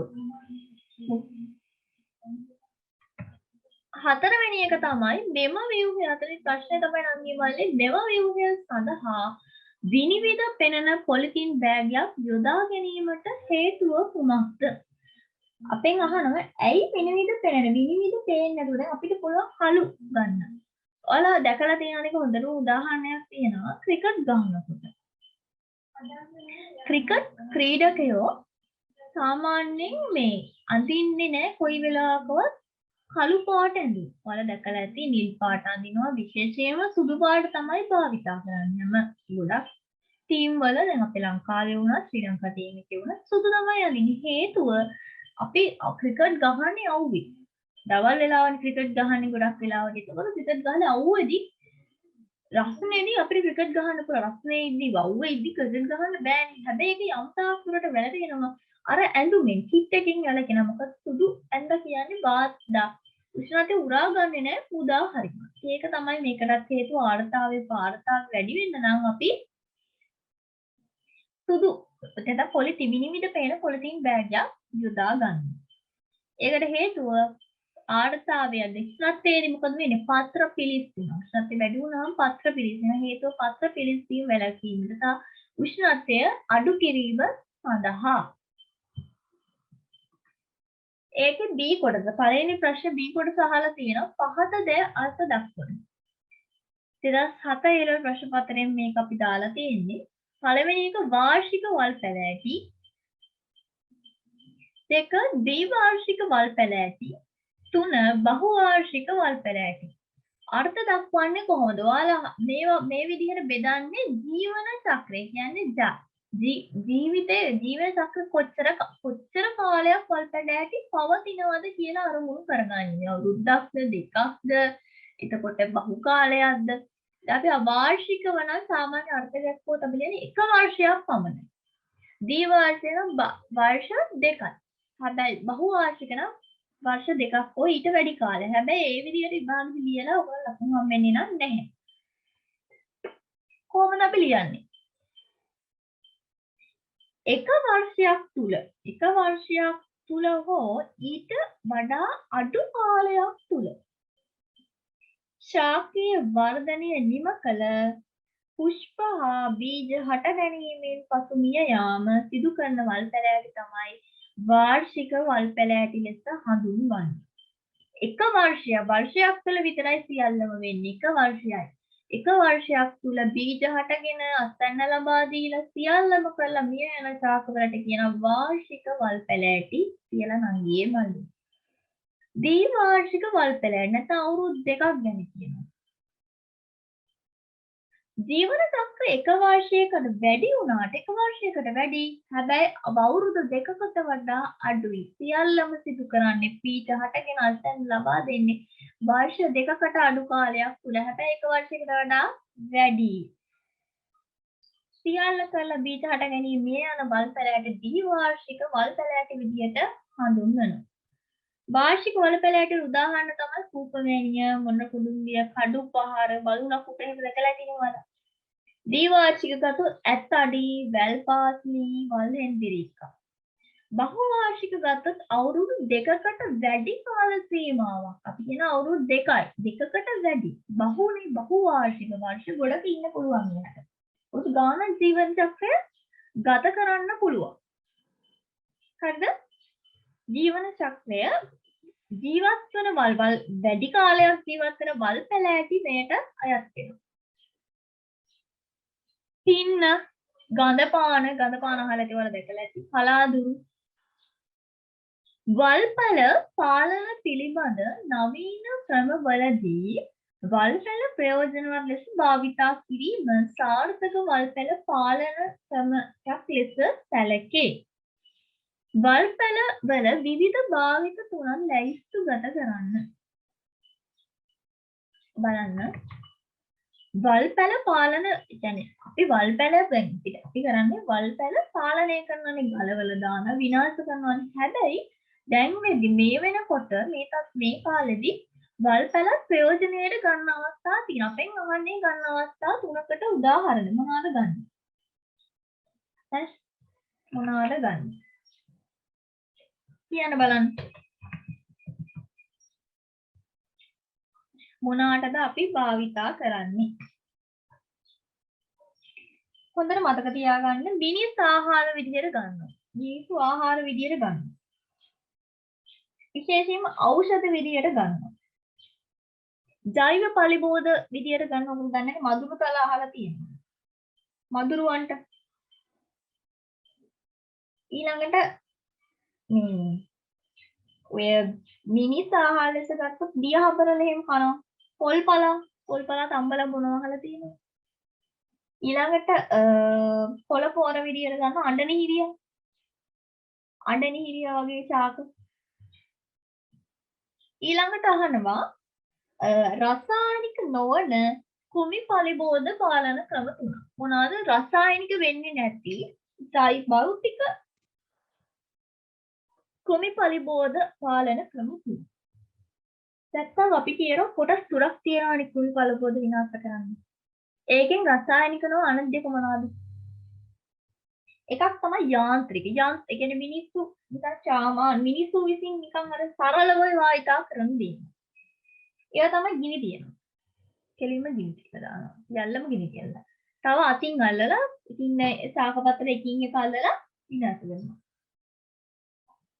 ශස්ත්‍ර විද්‍යාත්මකයි කියන්නේ ශස්ත්‍ර කෘෂිකාර්මික වශයෙන් සිදු කරන ලද පරිබෝධ ක්‍රම. එකක් තමයි බීජ භාවිතා කරනවා. ප්‍රතිරෝධී ප්‍රභේදය යොදනවා. හරිද? නිසි කල වගා කරන. ඒ වගේ උදාහරණ ලියන්න පුළුවන්. තව තමයි ජෛවීය ක්‍රම. ජෛවීය කියන්නේ කියන්නේ සත්ව ආකාර සතුන් මගින්ම කරන සිදු කරන ලද පරිබෝධ පාලන ක්‍රම තියෙනවා. එකක් තමයි ඒවා තමයි විලෝපිකයන් හෝ ව්‍යාධි ජනකී විදිහට බෝ කරලා අරින්න. දියර පලිබෝධනාශක ඉසින වල ප්‍රධාන ආකාර දෙක. ඔකොල්ලෝ අහලති මේ නංගිය මල්ලිය අපිට කතා කරනවා පලිබෝධනාශක ඉසින පලිබෝධනාශක යන්ත්‍ර ගැන. මොනවාද තියෙන ආකාර දෙක? ඉසින ආකාර ක්‍රම කීපයක් තියෙනවා. හොඳට මතක තියාගන්න අපිට තියෙන පිස්ටන් ආකාර පිස්ටන් පොම්ප පිස්ටනයක් මගින් තමයි මේ ඉස්තින ක්‍රමවල ප්‍රධානම භාවිත කියන්නේ ක්‍රියාත්මක වෙන්නේ.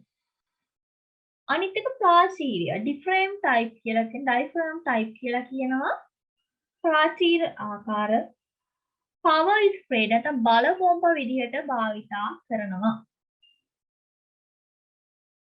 ඊළඟ ප්‍රශ්නය දෙවනි කොටස ස්ට්‍රක්චර්ඩ් වල දෙවෙනි කොටස පළවෙනි ප්‍රශ්නය ලිඛිත ඉතිහාසයට අනුව ශ්‍රී ලංකාවේ අතීතයේ ස්වයංපෝෂිතව පැවති ඇත. අතීතයේ ස්වයංපෝෂිත ආර්ථිකයක් පැවති බවට සාක්ෂි දෙකක් සඳහන් කරන්න. බලන්න ශ්‍රී ලංකාවේ කියන්නේ මේක අපි දාලා තියෙන්නේ 11 ප්‍රශ්න පත්‍රේ මේක මේ තියෙන්නේ මේ ඒ කියන්නේ අර කෘෂි විද්‍යාවේ අරමුණු කියලා වල පාඩමක් තිබ්බේකින් තමයි මේ අහලා තියෙන්නේ. අහන්නේ අතීතයේ ස්වයංපෝෂිත ආර්ථිකයක් තිබ්බා කොහොමද කියන්නේ? ඔයගොල්ලෝ දන්නවා ස්වයංපෝෂිත ආර්ථිකයක් බවට තිබෙන එක හේතුවක් තමයි ඒ කාලේ සහල් වල අඩුවක් තිබ්බේ නැහැ දැන් දැන් මේ තත්ත්වෙ සහල් ගණන්නේ. දකින්න ඇති දිනපතා දෛනික ජීවිතේදී මේ පොත් වලට කියන දේවල් එක්ක ඔයාලා දන්න ඇති දැන් මේ වෙනකොට තත්ත්වෙ. නංගි මලි මම කියන්න ඕනේ ඔයගොල්ලෝ දකින්න දේවල් වලින් දන්න වැඩි මම දැන් වෙලා තියෙන තත්ත්වෙ මේ දැන් මේ තත්ත්වෙ කොවිඩ් තත්ත්වය මට ලොකු ඇත්තටම කොවිඩ් කියලා කියන්නේ ලොකු විනාශයක් වෙච්ච දැන් අත ගොඩක් ලොකු ආඝාතයකට පත් වෙච්ච අවස්ථාවක් ඇත්තටම පොත් ලොකු දැන් ලොකු ඒ කියන්නේ හරිම රට ගොඩක්ම ඇත්තටම පහළ තත්ත්වයට වැටුණා නේ රට කොවිඩ් එක්ක. ඔයගොල්ලෝ නැති ගොඩක් කම්පැනි වැහුණා. ගොඩක් අය හිතපු නැති අය රස්සා නැති වුණා. ඉතින් ඒ අතරේ දැන් ස්වයංපෝෂිතයක් කියන ඇත්තටම ස්වයංපෝෂිත ආර්ථිකයක් කියන එකට අපිට තිබ්බා කියලා හිතන්නවත් බැරි තත්ත්වයක් දැන් පවත් ඇති වෙලා තියෙන්නේ. ඒකට අතීතයේ එහෙම නැහැ. ගොඩක් ලොකු ස්වයංපෝෂිත ආර්ථිකයක් තිබ්බ සහල් වගේ දේවල් වලින් අඩුපාඩුවක් තිබ්බේ නැහැ. ඒක එකක්. අනිත් එක තමයි වැව් අමුණු ඉදි වෙලා තිබ්බා. රජේකා රජවරු වැව් අමුණු ඉදි කළා. හරිද? අනික මේ දැන් වගේ දැන් මේ රජේ නෙවෙයි දැන් කාලයක ඉඳන් ඔයගොල්ලෝ දන්නවා ඇති අපේ රටේ ගොඩක් දේවල් නිෂ්පාදනය කරන්නේ නැහැ. ඔයාලා ඇති. දැන් ගොඩාක් ඒවා අපි මේ සාමාන්‍ය දෛනික ජීවිතේ භාවිතා කරන දේවල් මේ ආනයනය කරනවා. ඒනට ඉස්සර එහෙම නැහැ. ගොඩාක් අපි මේ අපේ රටෙන් ඉස්සර සහල් අපනයනය කළා. පිවිසින් පිට රටට යවුවා. හැබැයි එහෙම නැහැ. දැන් තියෙන ඔක්කොම මෙහෙට ගෙන්නනවා.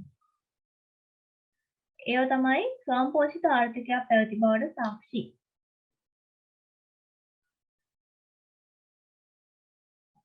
ඊළඟට ස්වාතීසේ ස්වයංපෝෂිත ආර්ථිකයක් පැවතීමට හේතු දෙකක් දක්වන්න. දැන් ඉස්සෙල්ලා ආව සාක්ෂි. දැන් අහන්නේ හේතු. ඒවා දැන් ඇයි වවුවමුනේ වැව්වමුණු ඇති වෙන්න හේතුව. ඇයි වැව්වමුණු ඇති උනේ?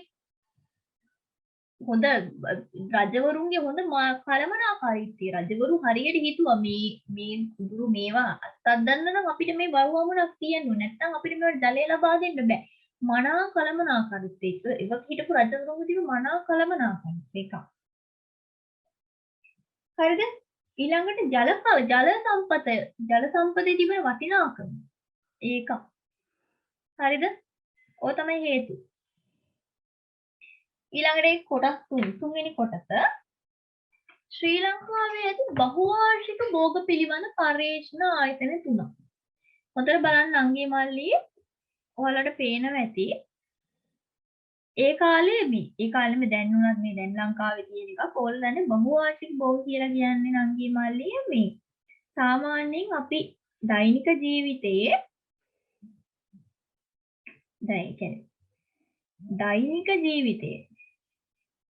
දෛනික ජීවිතේ අපිට තිබ්බා මේ දෛනික ජීවිතේ නෙමෙයි අපි සාමාන්‍යයෙන් ඔයගොල්ලෝ දන්නවා ඇති ලංකාවට විශාලම වශයෙන් මේ ආර්ථිකය කියන්නේ අපනයන භෝග තිබුණා ලංකාවේ දැන්ටත් තියෙනවා අපනයන භෝග විශාල වශයෙන් අපිට කියන්නේ මේ භෝග ඕනම කාලයකදී හැදෙනවා අපිට ඕනම අවධියකදී ඕනම කාලයකදී අපිට ආදායමක් ලබා ගැනීමේ හැකියාවක් තියෙනවා. ඒකට තමයි අපි බහුවාර්ෂික භෝග කියලා කියන්නේ. අපනයන භෝග ආර්ථික භෝග කියලා කියන්නේ.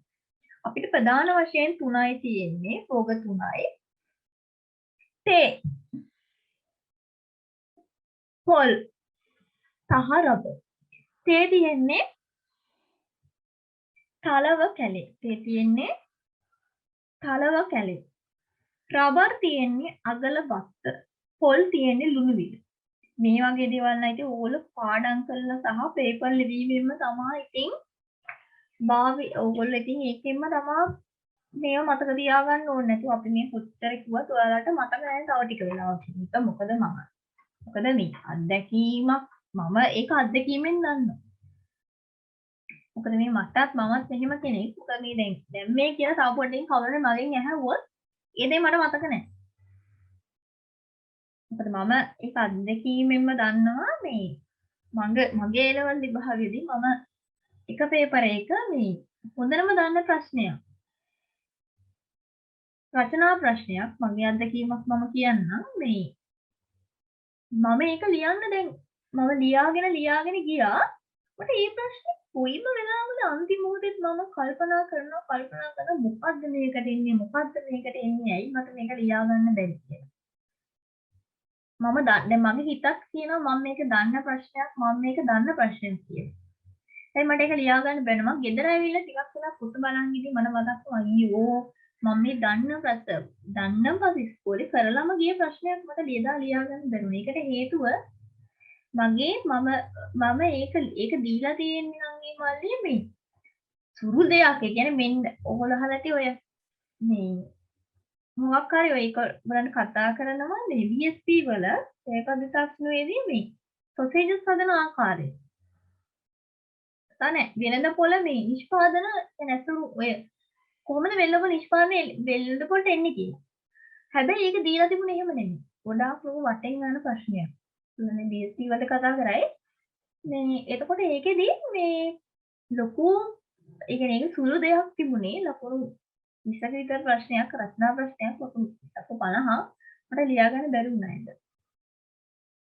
ඉතින් ඒ හින්දා මම කියන්නේ ඔයාලට මේ පාඩම් කරන එකම විතරක් කරන්න එපා නම් මේ මල්ලි. මම මේ අත්දැකීමෙන් කියන්නේ අනිවාර්යයෙන්ම පේපර් වලට උත්තර ලියන්න. මොකද ඔයාලා දන්නවා ඇති 100ක් ගත්තොත් 50කටත් අඩු ප්‍රමාණයක් තමයි කැම්පස් එකට ගන්න.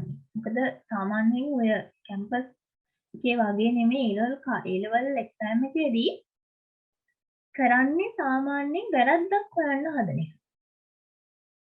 ඒ මොකද මේ එයාලට අවශ්‍යතාවය තියෙන්නේ මේ කොහොම හරි මේක يعني අඩු ප්‍රමාණයක් ගන්නනේ.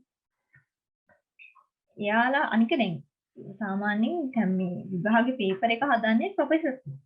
යාලගේ මේක පෙන්වන්න නැත්තම් යාලගේ දක්ෂතාවය පෙන්වන්න යාලා තනිකරම හදන්නේ සමහරුවට.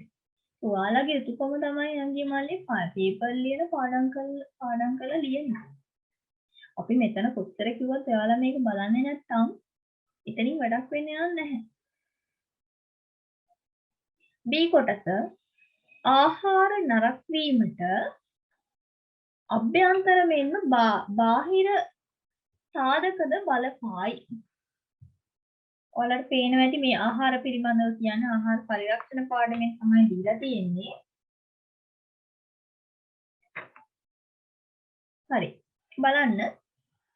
ආහාර නරක වීමට බලපාන අභ්‍යන්තර හා බාහිර සාධක ලැයිස්තුගත කරන්න. මොනවද බලන්න බාහිර සාධකයි අභ්‍යන්තරයි කියන්නේ අභ්‍යන්තර සාධක කියලා කියන්නේ රසායනික සාධක වගේ. එන්සයිම සක්‍රියයි. එන්සයිම වල ක්‍රියාත්මක වීම අභ්‍යන්තරව තමයි එන්සයිම තියෙන. එළියෙන් පිටතින් පේන්න යන වලට එන්සයිම් කොහොමද කාටද පේන්නේ නැහැ නේද? නංගි මල්ලේ එන්සයිම පිටින් තියෙනවා. නෑ. ඇතුලෙන් තියෙනවා. ඔක්සිකරණය නැත්නම් රිඩොක්ස් පොටෙන්ෂියල්. එක්සිකරණ ඔක්සිකරණය කොයි වෙලාවක එළියෙන් ඔක්සිකරණයක් වෙනවද කියලා නැහැ නේ කවුරුත් නේ. අභ්‍යන්තරයි. pH අතේ අභ්‍යන්තර තෙතමන ප්‍රතිශතය. ඒ වගේ තමයි අභ්‍යන්තරව තියෙන්නේ. පේන්නේ නැහැ. ඇතුලෙන් තමයි ක්‍රියාකාරීත්වය සිද්ධ වෙන්නේ. බාහිර සාධක කිව්වොත් මොනවාද? උෂ්ණත්වය. උෂ්ණත්වය බාහිර බලා ගන්න පුළුවන්. තෙතමනේ බාහිර තෙතමනේ ආර්ද්‍රතාවය පුළුවන්. ඊළඟට ජීවීන් සුද්ධ ජීවීන් මහා ජීවීන් දැන් කුමියෙක් අපිට ඇතුලෙන් එළියෙන් පේනවනේ. මේකේ කොහලා නම් මැස්සෙක් කොහලා නම් පේනවනේ. බාහිර සාධක. තුන්වෙනි ප්‍රශ්නය ආහාර සැකසීමේදී විවිධ ආකලන ද්‍රව්‍ය මොනවාද ආකලනය කියලා කියන්නේ? ආකලනය මොනවාද ආකලනය කියන්නේ මොනවාද? එකතු කරන ද්‍රව්‍ය වල දැකලා ඇති විවිධ ආකලන ද්‍රව්‍ය එකතු කරනවා. හැබැයි මේ ආකලන ද්‍රව්‍යයේ ගොඩක් දේවල් පිළිකාකාරකට හේතු. ඔයගොල්ලෝ දැන් දැකලා ඇතිද? ගොඩක් පොඩි කාලෙදිම පිළිකා හැදෙනවා. අර දැකලා ඇති මහරගම ඉන්නේ මැගී සුප්කට කාලා අපිට පෝෂණය ලබා ගන්න පුළුවන් කුවට පස්සේ මොකද වෙන්නේ? මහරගම තමයි නවතින්නේ.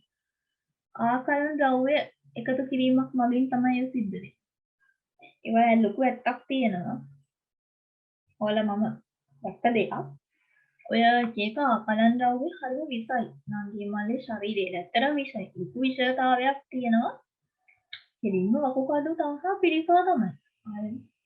කිසිම සමාවක් නැහැ. හරි. ආකලන වර්ගය සහ උදාහරණ දක්වන්න කියනවා.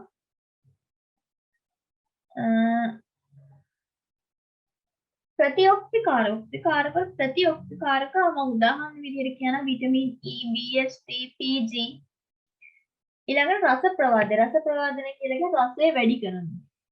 ග්ලූටමික් ඇසිඩ් වර්ණකාරය උගල දානනේ කලරින් දන්නවා නේද? ඒ කලර් දීම් දාන්නේ ඉව තමයි වර්ණකාරය. කැරොටින්, සැන්තොෆිල්. තෛලෝදකාල්, ලෙසිතින්, කේෆී. හරිද? ගණීකාරය ඝන කරන්න සාමාන්‍ය සමහර තියෙන මේවා මාර කැම තියෙන මාර ඝනයි. ගල් වගේ. ඒවල දාන්නේ CMC කියලා කාල් තියෙන කාබොක්සි මෙතිල් සෙලියුලෝස් කියලා තියෙනවා. ඕක තමයි ආකලන වර්ගය. ආහාරවල ආහාර ආකලන අඩංගු කළ හැකි අනුමත සීමා ඇත. මම කිව්වේ එහෙම මේ අපිට ඕන විදිහට මුළු ආකලන ද්‍රව්‍ය ඔක්කොම ආකලන විතරක් තියෙන දාන්න බෑ. ආකලන දාන සීමාවක් තියෙන. ඒකයි ඔය දැන් තියෙන්නේ නම් මේ නංගිමලේ මේ දේ කොච්චරයිද මේවා කොච්චරයිද අරවා කොච්චරයිද කියලා. ඒකට හේතුව තමයි මේ ඔය අපි දන්නේ මේ කියන්නේ මේ ඒවා ඒ තරම් විසයි ශරීරයට. ඒකයි කියන්නේ ඔය තුප්පට එහෙම කාලා අන්න එපයි කියන්නේ. ඇඩ් දැම්මට ඇඩ්වල දක්වන තරම් සුන්දරත්වයක් ඇත්ත ජීවිතේ නෑ නම් කිමන්නේ. අනිවාර්යයෙන්ම පිළිකා තමයි. ගොඩක් මහරගමේම ඉන්නේ දැන් ඔය ඕව කාලා වෙච්ච දේවල් කට්ටිය තමයි. අපෙන් අහන්නේ ආහාරවල ඉහත සීමා ඉක්මවා ආහාර ආකලනය කිරීමෙන් ඇතිවිය හැකි විපාක තුනක් ස්ලයිඩ් කරගන්න. මම කිව්ව එකක් කියන්න ඕනේ සෞඛ්‍යම ගැටලු ඇති වෙනවා. වකුගඩු පෙනහළු ආබාධ පිළිකා. ඉන්ද්‍රියයන්ගේ සංවේදීතැන් කිව්වා කාපුවාම මොකද වෙන්නේ? ඉන්ද්‍රියයන් සංවේදී වෙන රසක් දැනෙන්නේ නැහැ. මොකක්වත් දැනෙන්නේ. එකක් ඊට පස්සේ නීතිමය ක්‍රියාමාර්ග ගන්න පුළුවන්. නීතිමය බාධා ඇතිවීම වැඩි.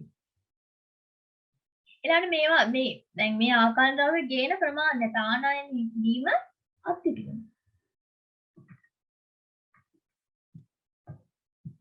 ඔච්චරයි ඔයාලට ස්ට්‍රක්චර් දීලා තියෙන්නේ. දැන් අපි යමු එසේ වලට. පළවෙනි ප්‍රශ්නය 2011 ප්‍රශ්න පත්‍රයෙන් තමයි දීලා තියෙන්නේ.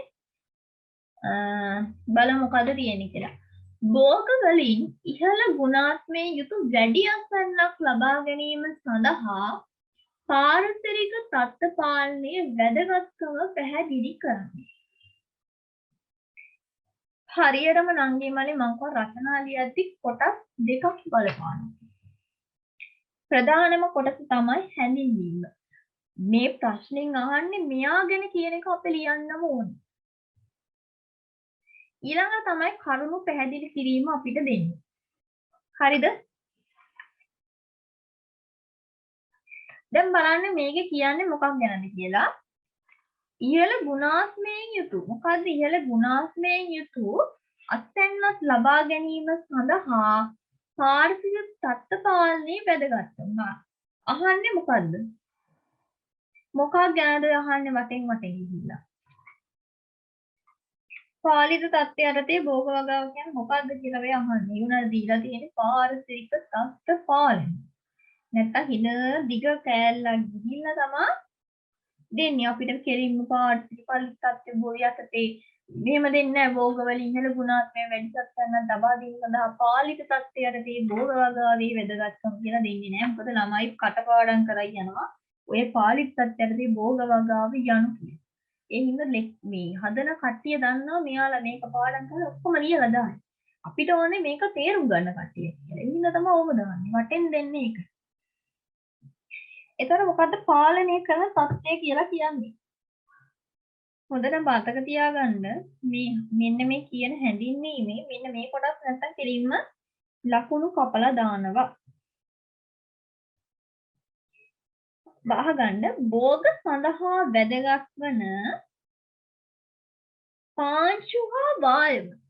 ඒක තමයි ප්‍රධානම සාධකයේ පාංශු හා වායව පරිසර තත්ත්වයන් භෝග වලට ප්‍රශස්ත අයුරින් පාලනය කරමින් ගුණාත්මයෙන් හා ඉහළ අස්වනු ප්‍රමාණයක් ලබා දීම සඳහා පරිසරය පාලනය කිරීම පාරිසරික තත්ත්ව පාලනය ලෙස හඳුන්වයි. අහගන්න භෝග සඳහා වැදගත් වන පාංශු හා වායව. ඔය දෙක අනිවාර්යෙන්ම තියෙන්න ඕන නංගි මල්ලි නැත්නම් වැරදි. තත්ත්වය පරිසර තත්ත්වයන් භෝගයට ප්‍රශස්ත අයුරින්. භෝගයට ප්‍රශස්ත අයුරින් පාලනය කිරීමෙන් ගුණාත්මයෙන් ඉහළ උසස් අස්වනු ප්‍රමාණයක් ලබා ගැනීම සඳහා පරිසරය පාලනය කිරීම පාරිසරික තත්ත්ව පාලනය ලෙස හඳුන්වයි. ඊළඟට අහනවා ඊළඟට අපි ලියන්න ඕනේ වැදගත්කම කුමක්ද කියලා. මොකක්ද වැදගත්කම? හරිද? එකක් තමයි ඇයි අපි පරිසර තත්ත්ව පාලනය කරන්නේ? මම පළවෙනි එක කියන්නම්. සාමාන්‍ය ප්‍රභා සංශ්ලේෂණයේ ක්‍රියාත්මක වීම. ප්‍රභා සංශ්ලේෂණයේ ප්‍රධානම සාධකයේ විදිහට අපිට ගන්න පුළුවන් මේ ඔයාලා අහලා මේ ආලෝකය. ආලෝකයේ ප්‍රධානම සාධකය. එතකොට ප්‍රභා සංශ්ලේෂණය සඳහා අපි ආලෝකය හරියට පාලනය කළොත් ප්‍රභා සංශ්ලේෂණ වේගය වැඩි වෙනවා. ඒක කරුණ. ඊළඟට තව කරුණක් ගත්තාම ඒකත් එක්කම ආලෝකයත් සමග ඉන්න දෙයක් තමයි කාබන් ඩයොක්සයිඩ් ප්‍රතිශතය. කාබන් ඩයොක්සයිඩ් ප්‍රතිශතය. කාබන් ඩයොක්සයිඩ් ප්‍රතිශතය ගත්තාම කාබන් ඩයොක්සයිඩ් ඉහළ යනවා නම් ප්‍රභා සංශ්ලේෂණ ඵලයත් වැඩි.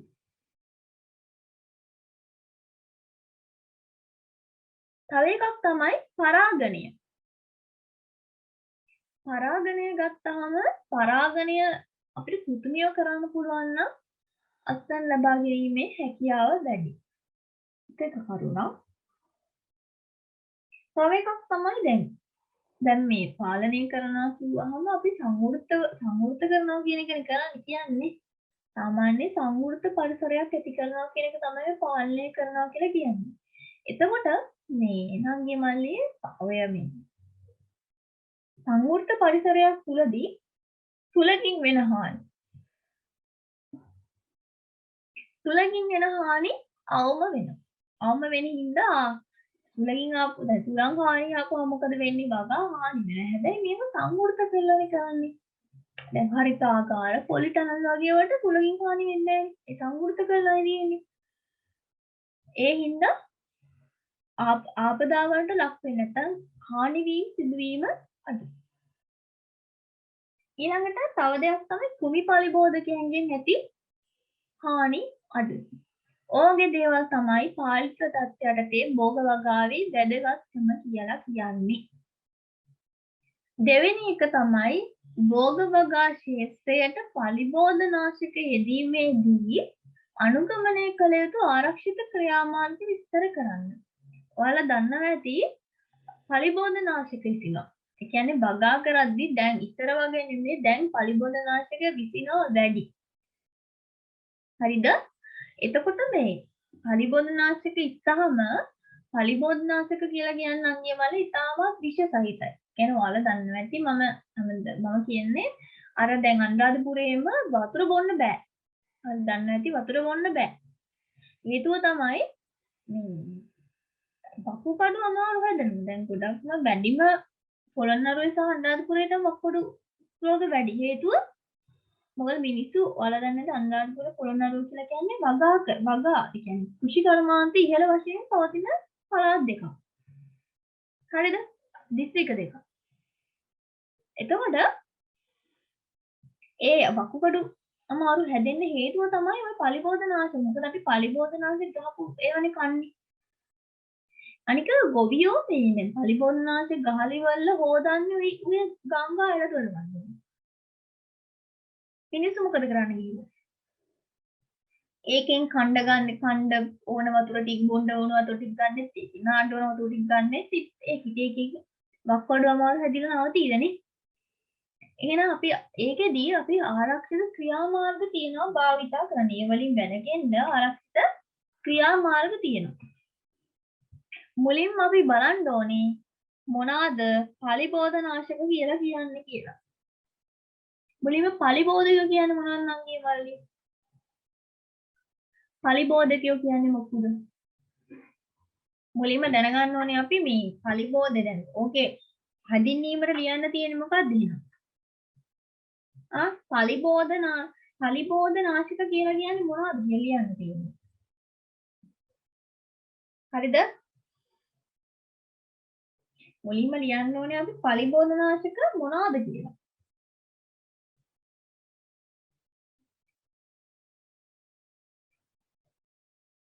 ඔන්න අහගන්න.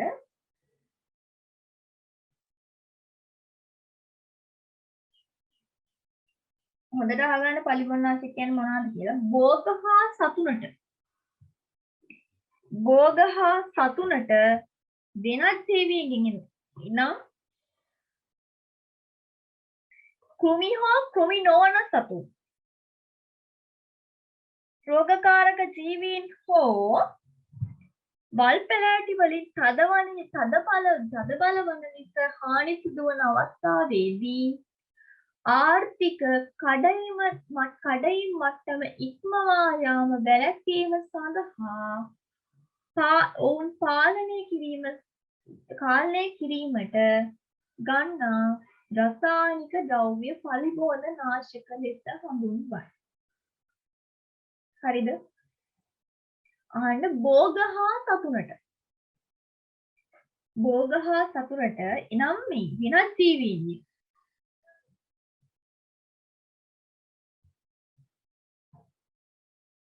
කෘමි හෝ කෘමි නොවන සතුන් කෘමි නොවන සතුන්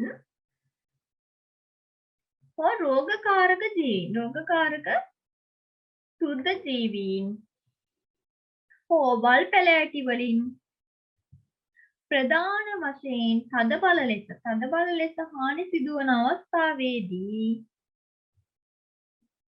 එම හානිය වළක්වා ගැනීම සඳහා ආර්ථික කඩයිම් මට්ටම කියලා කියන්නේ මොකක්ද? එතන ප්‍රධානම එක තමයි ආර්ථික කඩයිම් මට්ටම. මොකක්ද ආර්ථික කඩයිම් මට්ටම කියලා කියන්නේ?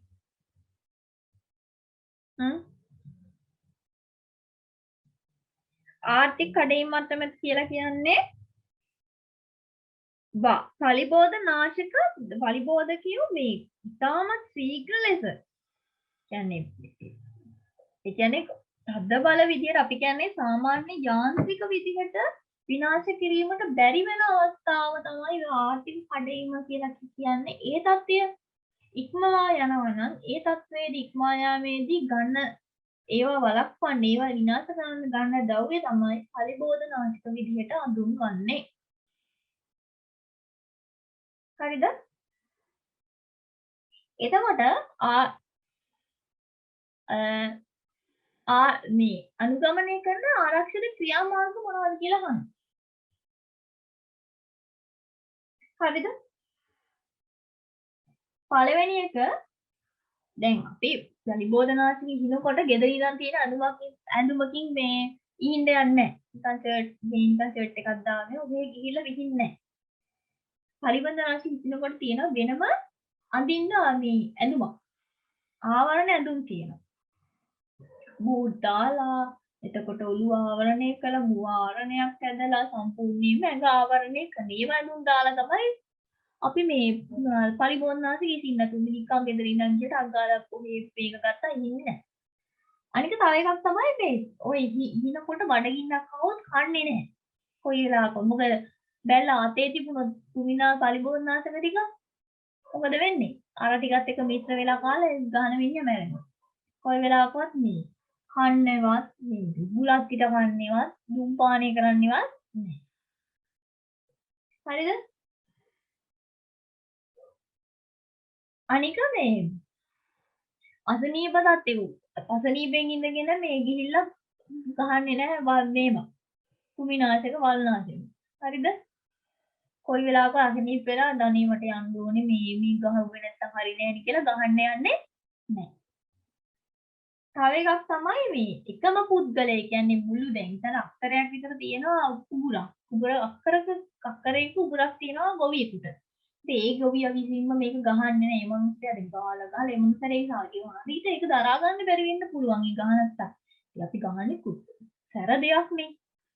කුමිය මැරෙනවා කියන්නේ අපිටත් ලොකු හානියක් වෙන්න පුළුවන්. හරිද? තව එකක් තමයි මේ ඔය අවුව තියෙද්දී උලඟ තියෙද්දි ගහන්නේ නැහැ. ඒවා අපිට මුසු වෙනුලකින් ඒවා මුසු වෙන්න පුළුවන් අපේ ශරීරේ. තව එකක් තමයි ඉහිනකොට අපිට මොකක් හරි හිත රදයක් හිත වමනයක් වගේ ඇති වුණොත් අපි වහාම ඉස්පිරිතාල නැත්නම් රෝහල් ගත වෙන්න ඕනේ. ඊළඟ ප්‍රශ්නය ශ්‍රී ලංකාවේ කෘෂිකාර්මික අංශය නගා සිටීම සඳහා රජය ගෙන ඇති ක්‍රියාමාර්ග. දැන් මෙහෙමනේ ඕනෑම රජයක් ශ්‍රී ලංකා වාසීන් විදිහට ඔයාලා දන්නව ඇති මේ ඕනම රජයක් ආපුවාම මොකද කරන්නේ? එක එක අංශ කර්මාන්තාංශයට මේව සාමේව දෙනවා විසඳුම් දෙනවා. රජයක් කියන්නේ මොකද කරන්නේ? රජයක ප්‍රධානම හේතුව අපි ක්‍රියාත්මක නොකළා මොකද කරන්නේ? ඒක විසඳුම් දෙනවා මේක කරපල්ල මේක මේ විදිහට වුණොත් හොඳයි කියන එක. වෙනවද නැද්ද දන්නේ නැහැ. මිනිස්සු අතදා බලලත් නැහැ. හැබැයි අපිට දෙනවා මේ මේව කරන්න මෙහෙම වුණොත් මෙහෙම වෙයි කියලා. ඒ වගේ මේ හැම රජයක්ම ඉස්සර රජයත් එහෙම දැනුත් එහෙම විවිධ විසඳුම් දුන්නා. ක්‍රියාමාර්ග ඉටු කළා. එතකොට මේ වැඩි හරියක්ම දුන්නේ කෘෂිකර්මාන්තය ඊළඟ. මොකද දැන්ට උනත් මේ දැන් උනත් ඉස්සර උනත් කෘෂිකර්මාන්තේ ටිකක් ප්‍රශ්න වැඩි.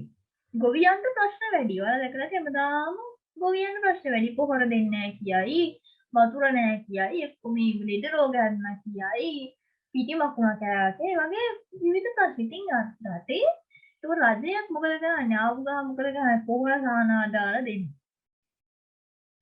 හරිද? තව ගොවීන්ට මේ මැෂින් ගන්න නැත්නම් ඔය ට්‍රැක්ටර් ඒක උරහාන උපකරණ ගන්න සහනාය කියන්නේ ලෝන් දෙනවා රජේ. තව මේ ඔය පර්යේෂණ ආයතන නගා සිටු ජනනයේ නව තාක්ෂණය අඳුන්වලා දෙනවා ගොවීන්ට එක එක දේවල්. හරිද? ඊළඟට මේ පාලන මිලක් දෙනවා. එක බොහොම සඳහා පාලන මිලක්. මේ කඩේ එක පැත්තක තැනක එක ගානකට තව කඩේක ගානකට ඔයා මේ විදිහට මොව බෝන්ති මේ ගොවිය මෙච්චර ගානකට මේක විකුණන්න ඕනේ කියලා දෙන එක තමයි පාලන මිලක් තියෙන්නේ. ඒවා තමයි රජය ගෙන ඇති ක්‍රියාමාර්ගය. ඒක රජයන් විසින්ම දාම දෙන ටික තමයි ඉතින් දෙන්නේ. තමයි ඔයාලගෙන් අහන්නේ. ඒක ඉතින් ප්‍රායෝගිකව විතරක් ලියන්න පුළුවන් ඔයාලට. දැන් තත්ත්වමත් උනත් ඔයාලා හැමදාම ප්‍රවෘත්ති බැලුවත් මේකට කරුණු හොයා ගන්න පුළුවන්. දෙවැනි ප්‍රශ්නය ආහාර විවිධාංගීකරණයේ වැදගත්කම විස්තර කරන්න. අපෙන් අහනවා ආහාර පරිරක්ෂණයෙන් මොන ප්‍රශ්නයක් වෙලා තියෙන දුන්නේ නැහැ කියලා. විතර අමාරුවක් නෑ. ඔන්න දීලා තියෙනවා ඔයාලට. ආහාර පරිරක්ෂණය. ආහාර විවිධාංගීකරණය කියන්නේ. ඒ කියන්නේ දැන් හැමදාම එකම ආහාරය අරගෙන හරියන්නේ නැහැනේ. මිනිස්සුන්ට එපා වෙන ඕනම දෙයක් හැමදාම එකම විදිහට තියෙද්දි එපා වෙන්නේ නැද්ද ඕනම කෙනෙක්ට? එකම දේ ගනිද්දි. දැන් හිතන්න ඒකු කන හැමදාම. හරිද? ඉරිඟු කන එක හැමදාම ඉරිඟු කනවා කිව්වට අපිට දුන්න දවසේ කෝන් ෆ්ලේක්ස් කන්න විවිධත්වයක් නේද? ඒක තමයි විවිධාංගීකරණය කියලා කියන්නේ. ඒකට අපි හරිම හැඳින්වීම කරනවා යම්කිසි ආහාරයක් වෙළඳ පොළට විවිධ ස්වරූප වලින් ඉදිරිපත් කිරීම ආහාර විවිධාංගීකරණය. උදාහරණයක් ගත්තාම මස් ගත්තාම අපි දෙනවා සොසේජස් විදියට. මස් දෙන්නේ නැහැ දැන් හැමදාම මස් කාලේ පාවිලා. ගෙදරක් තියෙනවා හැමදාම මස් කනවා. හැමදාම මස් කන එපා වෙලා මස් කාලා. ඉතින් කියනවා මස් කන්න හැමදාම බෑ කියලා. සීරියස් පැකට් එකක් ගන්න. මේත් මස් තමයි. අපි දන්නේ අපි මේ කරවල කනවට අර උඹලකඩ එක රසයි. දන්නේ නැනේ කරවල වේල්ලා කියලානේ. ඒ වගේ තමයි විවිධාංගීකරණය. අපිට එන්නේ මේ ආහාරයමයි හැබැයි වෙනස් කරලා.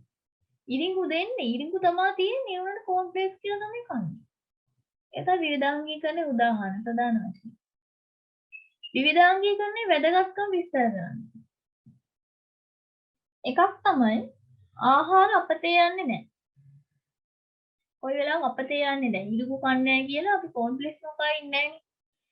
මාස් කන්නේ නැහැ කියලා සීරියස් නොකා ඉන්නේ නැහැ. හරිද? අනික ප්‍රධාන වශයෙන් විවිධාංගීකරණයේ අරමුණක් තමයි අංගීමල්ලිය ආහාර පරිභෝජන රුචිකත්වය. කියන්නේ මිනිස්සු කැමති කරව ගන්න දේවල් කරන්නේ. විවිධ ආහාර හදන්නේ අර තියෙන ආහාරයෙන් විවිධ ආහාර හදන්නේ වෙළඳුන්ට විකුණ ගන්න. එතකොට මොකද්ද වෙන්නේ? ඉල්ලුම ඉහළ යනවා. ඉල්ලුමක් තියෙනවා දැන්. මස් කන්න නැති එක සීරියස් පැකට් එකට ඉල්ලුම තියෙනවා. කනමන්. ඒ වගේ. අනික මේ දැන් ඔය කලින් ආහාරයේ මේ තියෙන්නේ නැති පෝෂක අපිට අර විවිධාංගීකරණය කරාට පස්සේ ඒ ආහාර වලට එකතු කරන්න පුළුවන්. පෝෂක එකතු කිරීමේ හැකියාව. හරිද? අනිත් එක මේ අර දැන් විවිධාංගීකරණය කිරීමත් එක්තරා කලාවක්. හරි එක්තරා රැකියාවක්. ඒක නිසා සුවන් රැකියා රැකියා නියුක්තියක් ඇති වෙනවා. එකත් එක වැදගත්කම. හරිද?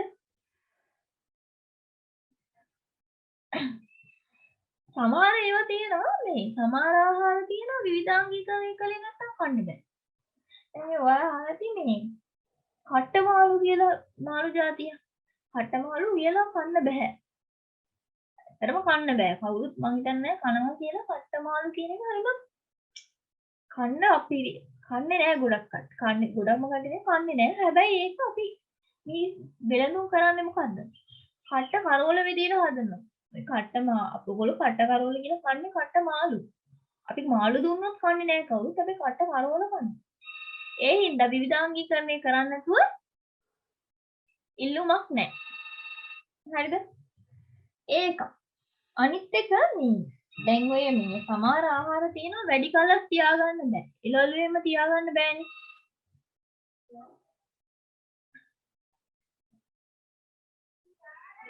ඒ නිසා අපතේ යාම වළක්වා අසම පස්තබා ගැනීමට හැකි වෙනවා.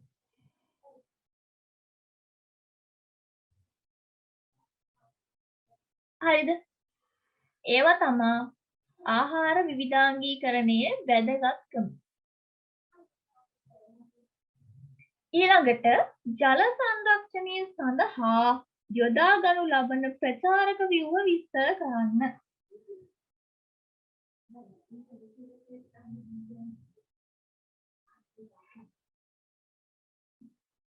ජල සංරක්ෂණය කොළ හැටි ජල සම්පාදනය පිළිබඳ කතා කරනකොට තමයි මේකේ මේ ජල සංරක්ෂණය පිළිබඳ දුන්නේ නැත්නම් හිතාමාරු කියලා ප්‍රශ්න දීලා තියෙනවා. ජල සංරක්ෂණය සඳහා යොදා ගන්න ලබන ප්‍රචාරක ව්‍යුහ පිළිබඳව තමයි අහන්නේ. අපි ලියන්න ඕන හැඳින්වීම මොකද්ද? මම අහන්නේ මොකද්ද හැඳින්වීම කියලා. ඔව්. මොකක්ද ප්‍රචාරක ව්‍යුහයක් කියලා කියන්නේ? ජල සංරක්ෂණය සඳහා යොදා ගන්න ලබන ප්‍රචාර.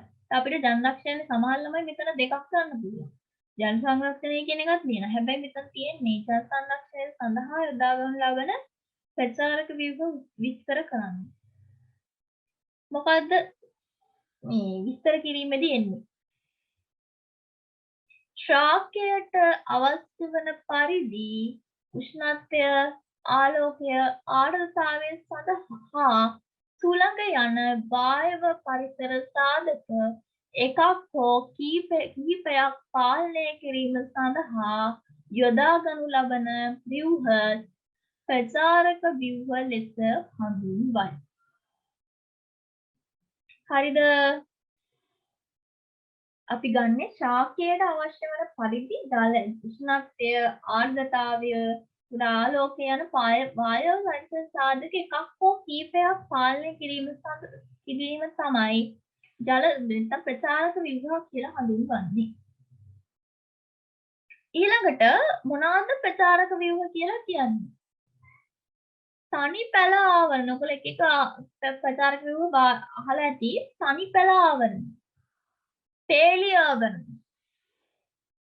පාවෙන පේලි ආවරණ, ජල සංරක්ෂණ ප්‍රචාරක ව්‍යුහ විවිධාකාර ප්‍රචාරක ව්‍යුහ තියෙනවා. හරිද? මොනවාන තනි පැල ආවරණ කියලා කියන්නේ තනිවම ආවරණය කරනවා. දැන් පැල පේලියක් තියෙනවා. තනිවම ආවරණය කරනවා. ඒකට තමයි තනි පැල ආවරණය කියලා කියන්නේ. ඒකෙන් ආර්ද්‍රතාවය ඉහළ කරගන්න පුළුවන්. ඒ මගින් ජලය සංරක්ෂණය වෙනවා. ජලය සංරක්ෂණය කියලා කියන්නේ අනිවාර්යයෙන්ම ආරක්ෂා ජලය අඩු වෙන එක ඇති කරගන්නනේ. පේලිය ආවරණ. බෝග පේලියක් විදිහට එක පාත්‍රයක් විදිහට හදලා එක ආවරණයක් හදනවා. ඒක. පාවෙන පේලිය ආවරණ. ඒ මොකද්ද? පාවෙන පේලිය ආවරණය කියලා කියන්නේ බීජ සිදුවා ආවරණය කළ විට බීජ පැලවලට ආවරණය කරනවා. කියන්නේ බීජ කාලේ ඉඳන්ම පාවර පෙළි භාවිතා කරන්නේ බීජ කාලේ ඉඳන් පැල දක්වා. පැල දක්වාම ආවරණය කරන බීජ කාලේ ඉඳන් වාෂ්පීකරණයක් වෙන්නේ නැහැ. ජල සංරක්ෂණයක් වෙන්නේ. ඊළඟ සරල සූර ප්‍රචාරක බිම. ඔයගොල්ලෝ අහලා සූර ප්‍රචාරක බිමට සරල ප්‍රචාරක බිම භාවිතා කරන්නේ ඉහළ ආර්ථාවයක් ලබා ගන්න. එතනින්ම තේරෙනවා ජල සංරක්ෂණයක් සිද්ධ වෙන්නේ කියලා. ඔයාලට දීලා තියෙන අවසාන ප්‍රශ්නේ 14 A level ප්‍රශ්න පත්‍රයෙන් තමයි අපිට දීලා තියෙන්නේ. කාබනික පොහොර විවිධ ආකාර විස්තර කරන්න. දැන් ඔයාලට නංගි මල්ලි හැඳින්වීම මොකක්ද කියන එක දැක්ක ගමන්ම පේනවා. කාබනික පොහොර කියලා කියන්නේ මොනවද? කොම්පෝස්ට් කියලා කවුරු හරි කියන්න පුළුවන්.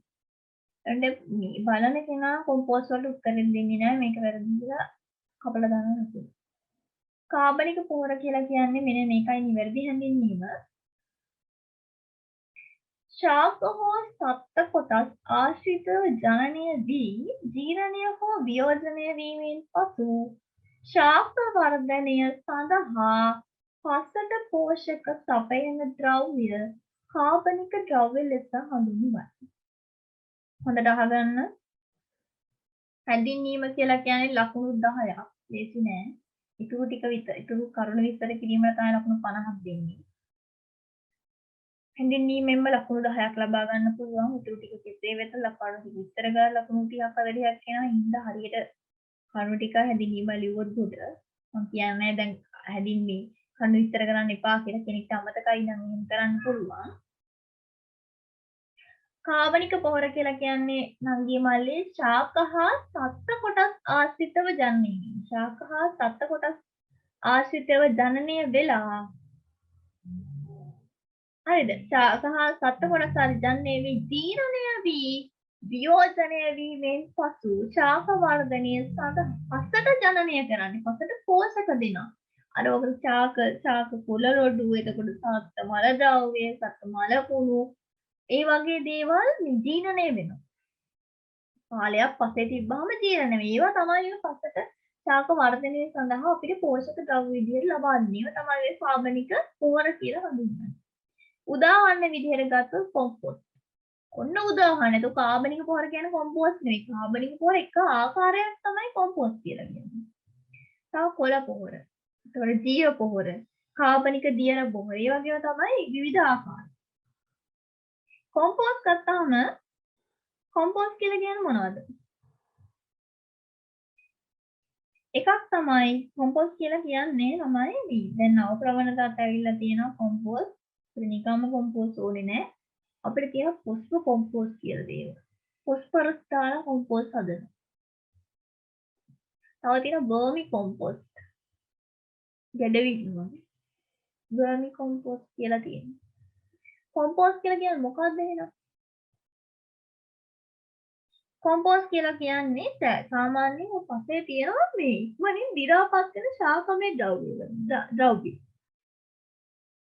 ඒවා මිනිහාගේ මැදිහත් වීමෙන් කොම්පෝස්ට් හදන්නේ අනිවාර්යෙන් එන්නේ කෑල්ල අයිති වෙන්න ඕනේ මිනිහාගේ මැදිහත් වෙන. මිනිහා තමයි මැදිහත් වෙලා මේක ජීර්ණය කළ පසට ලබා දෙන්නේ. ඒ පසට ලබා දෙන ප්‍රධාන ද්‍රව්‍ය තමයි කොම්පෝස්ට්. ඒවා ඔයගොල්ලෝ අහලා ඇති බලකම ගොඩකම කියලා කොම්පෝස්ට් හදන ආකාරය.